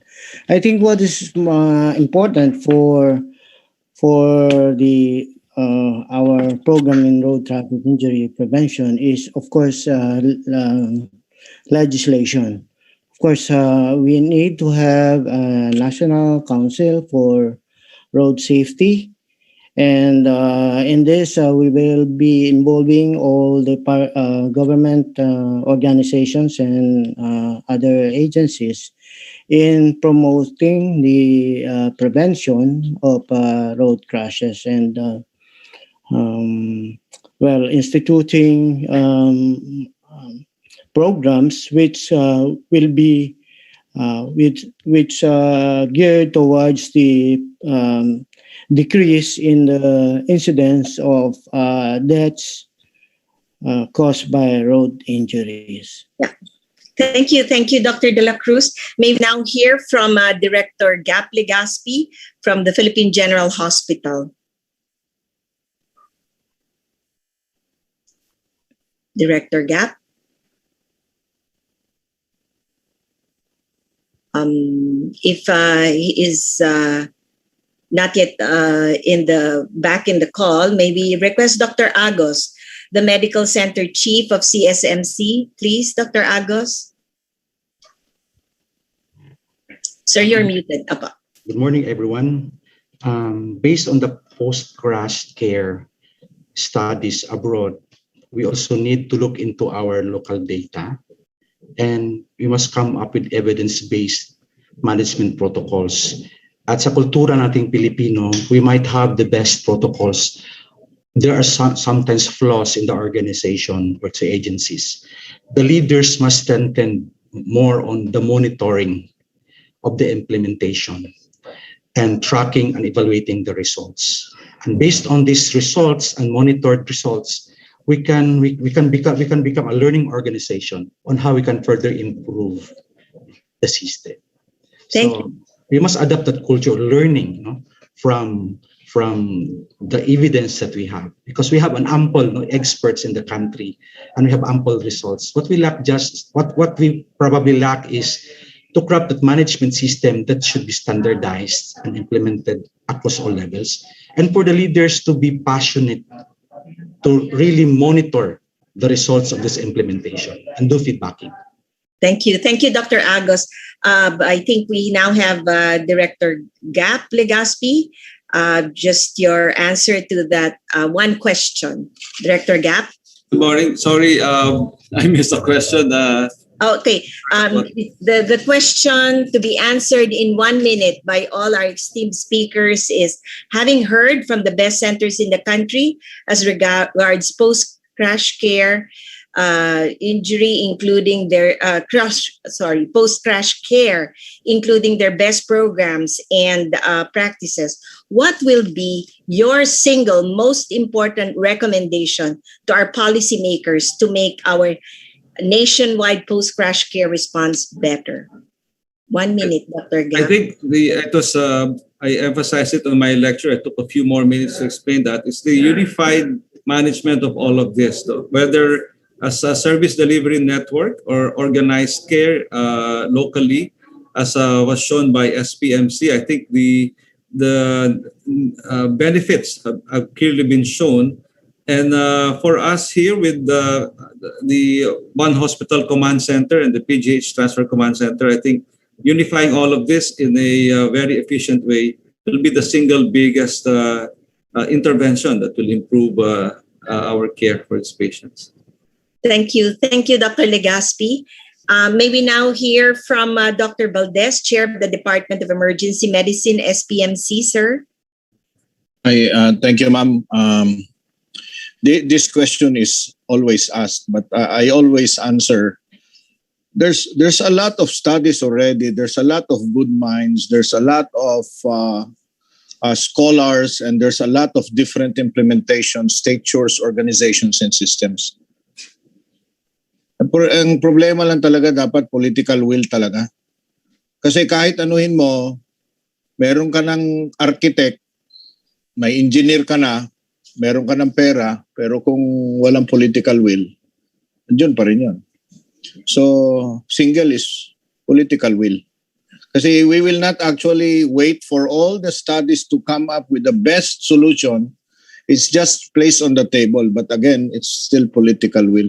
So that's why it's always a question about should healthcare be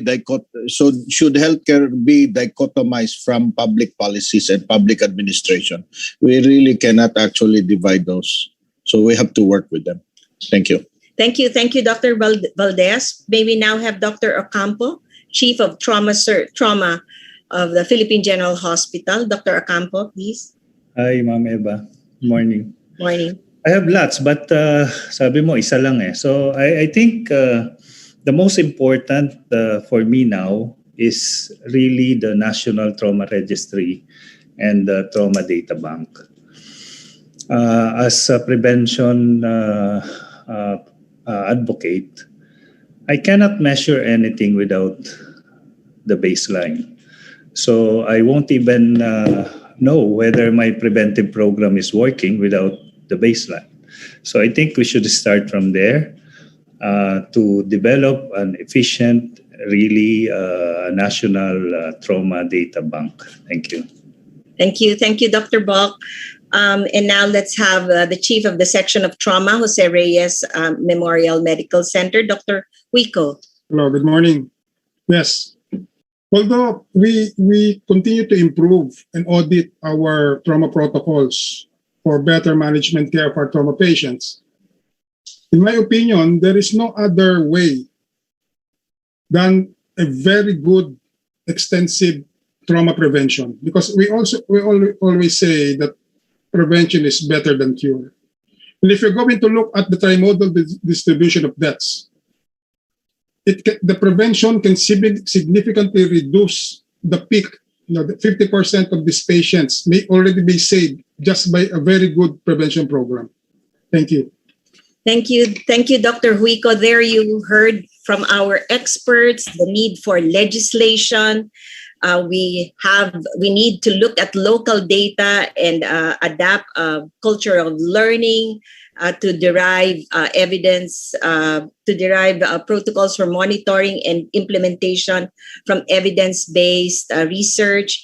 Looking at the model that Dr. Gap presented about organized care, the service delivery networks, unifying everything singularly with the best intention at hand. And then Dr. Valdez said it, that we need political will. And then we have the need for a national trauma registry and a very good trauma prevention program. So in the audience are our government agency partners, our road safety prevention or the road injury prevention advocates, our experts, and I hope that we realize from this webinar that the burden of the problem is just so significant that hence it is a health issue that needs to be addressed. Efforts and resources should be dedicated to road safety. With that, thank you very much, and we're ending this short Q&A. Maraming salamat po. Back to you, Dr. Jinky. Thank you, Dr. Eva. We thank everyone again for taking part in the third webinar on road safety, a decade of success ahead. For the evaluation form, please log in at the link provided on the screen. This is a requirement for the certificate of attendance and will only be available until 11:59 p.m. today. We also invite everyone to join us in our last webinar session on June 16th. You may register at the link on the screen or by scanning the QR code. We're delighted to announce that we have secured CPD units for all our webinar series from the Philippine Medical Association with 3 units per webinar for a total of 12 units. For those who are not members of PMA, You can still earn CPD units for each of our 4 webinar sessions through the self-directed learning activities of the PRC, which can be accomplished online. The instructions on how to apply for self-directed learning has been included in our evaluation link as well. May we call on Dr. Ted HERBOSA to synthesize this session and provide his closing remarks. The post-crash response is key to saving lives of road crash victims. Simple and affordable post-crash care interventions save lives. Our speakers talked about Pillar 5, crash response. Pillar 5 promotes the improvement of healthcare and other systems to provide the key elements of post-crash support beginning from response and help given to the victim at the site of injury by trained volunteers in the community, delivering basic life-saving measures like first aid, activating and calling for help, dispatch of an ambulance or designated vehicles with trained personnel, transport of patients to the hospital, trauma registry, well-equipped trauma centers in the country, proper hospital referral system, in-hospital care, and post-hospital care, including rehabilitation. In this webinar, we propose the following. Number 1, to mobilize community volunteers to be part of post-crash support through trainings on first aid and delivering basic life-saving measures. According to the World Health Organization, bystanders can contribute by activating the emergency care system and taking simple, potential life-saving actions until professional help is available. 2, targeted first aid training can also be given to police, taxi drivers, and community leaders. Perhaps first aid training can be included as part of the requirements of securing a driver's license. Taxi companies may be required to put first aid kits in certain numbers of their taxis. Number 3, it is also high time that we have a citywide or regional telephone number for emergency care access that is available as a free call either by landline or telephone. Easy to remember, such as 911. Currently, 50 to 60% of countries have a national emergency telephone number. Number 4, we also need to designate, establish, and equip trauma centers in major hospitals all over the country to enable them to address and manage seriousness of crash injuries. Referral networks must also be strengthened. We must not also forget to bring post-crash response and plans to marginalized areas and the vulnerable populations in our country. These proposals can be made as a joint memorandum between the Department of Health and other national government agencies, the Department of Transportation, the Department of Interior and Local Government, the Philippine National Police, the local government units. Let us all establish a regional or province-wide, municipal-wide, city-wide telephone number for emergency care access, and many more programs on road safety that call for a whole of society approach. You, being part of this webinar, can ask your barangay officials to take the first step in road safety. We're inviting you to join us in our 4th webinar on evidence-based research and programs on road safety scheduled on June 16, 2021. We encourage everyone to join us next week by registering using the QR code on the screen or the link provided. Maraming salamat, dagang salamat. Thank you and have a good day. Thank you. We hope to see you again next week. Mark your calendar, June 16 for our last webinar series. Remember, road safety is everyone's responsibility and should be everybody's priority. Be safe on the road. Mabuhay! Mabuhay!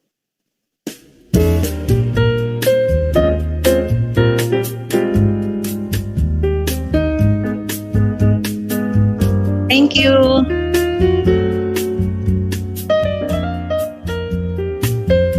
Thank you, everyone. Thank you, everybody. Sa lahat ng speakers, maraming salamat. Thank you. Thank you, Jinky. Thank you, everybody. Thank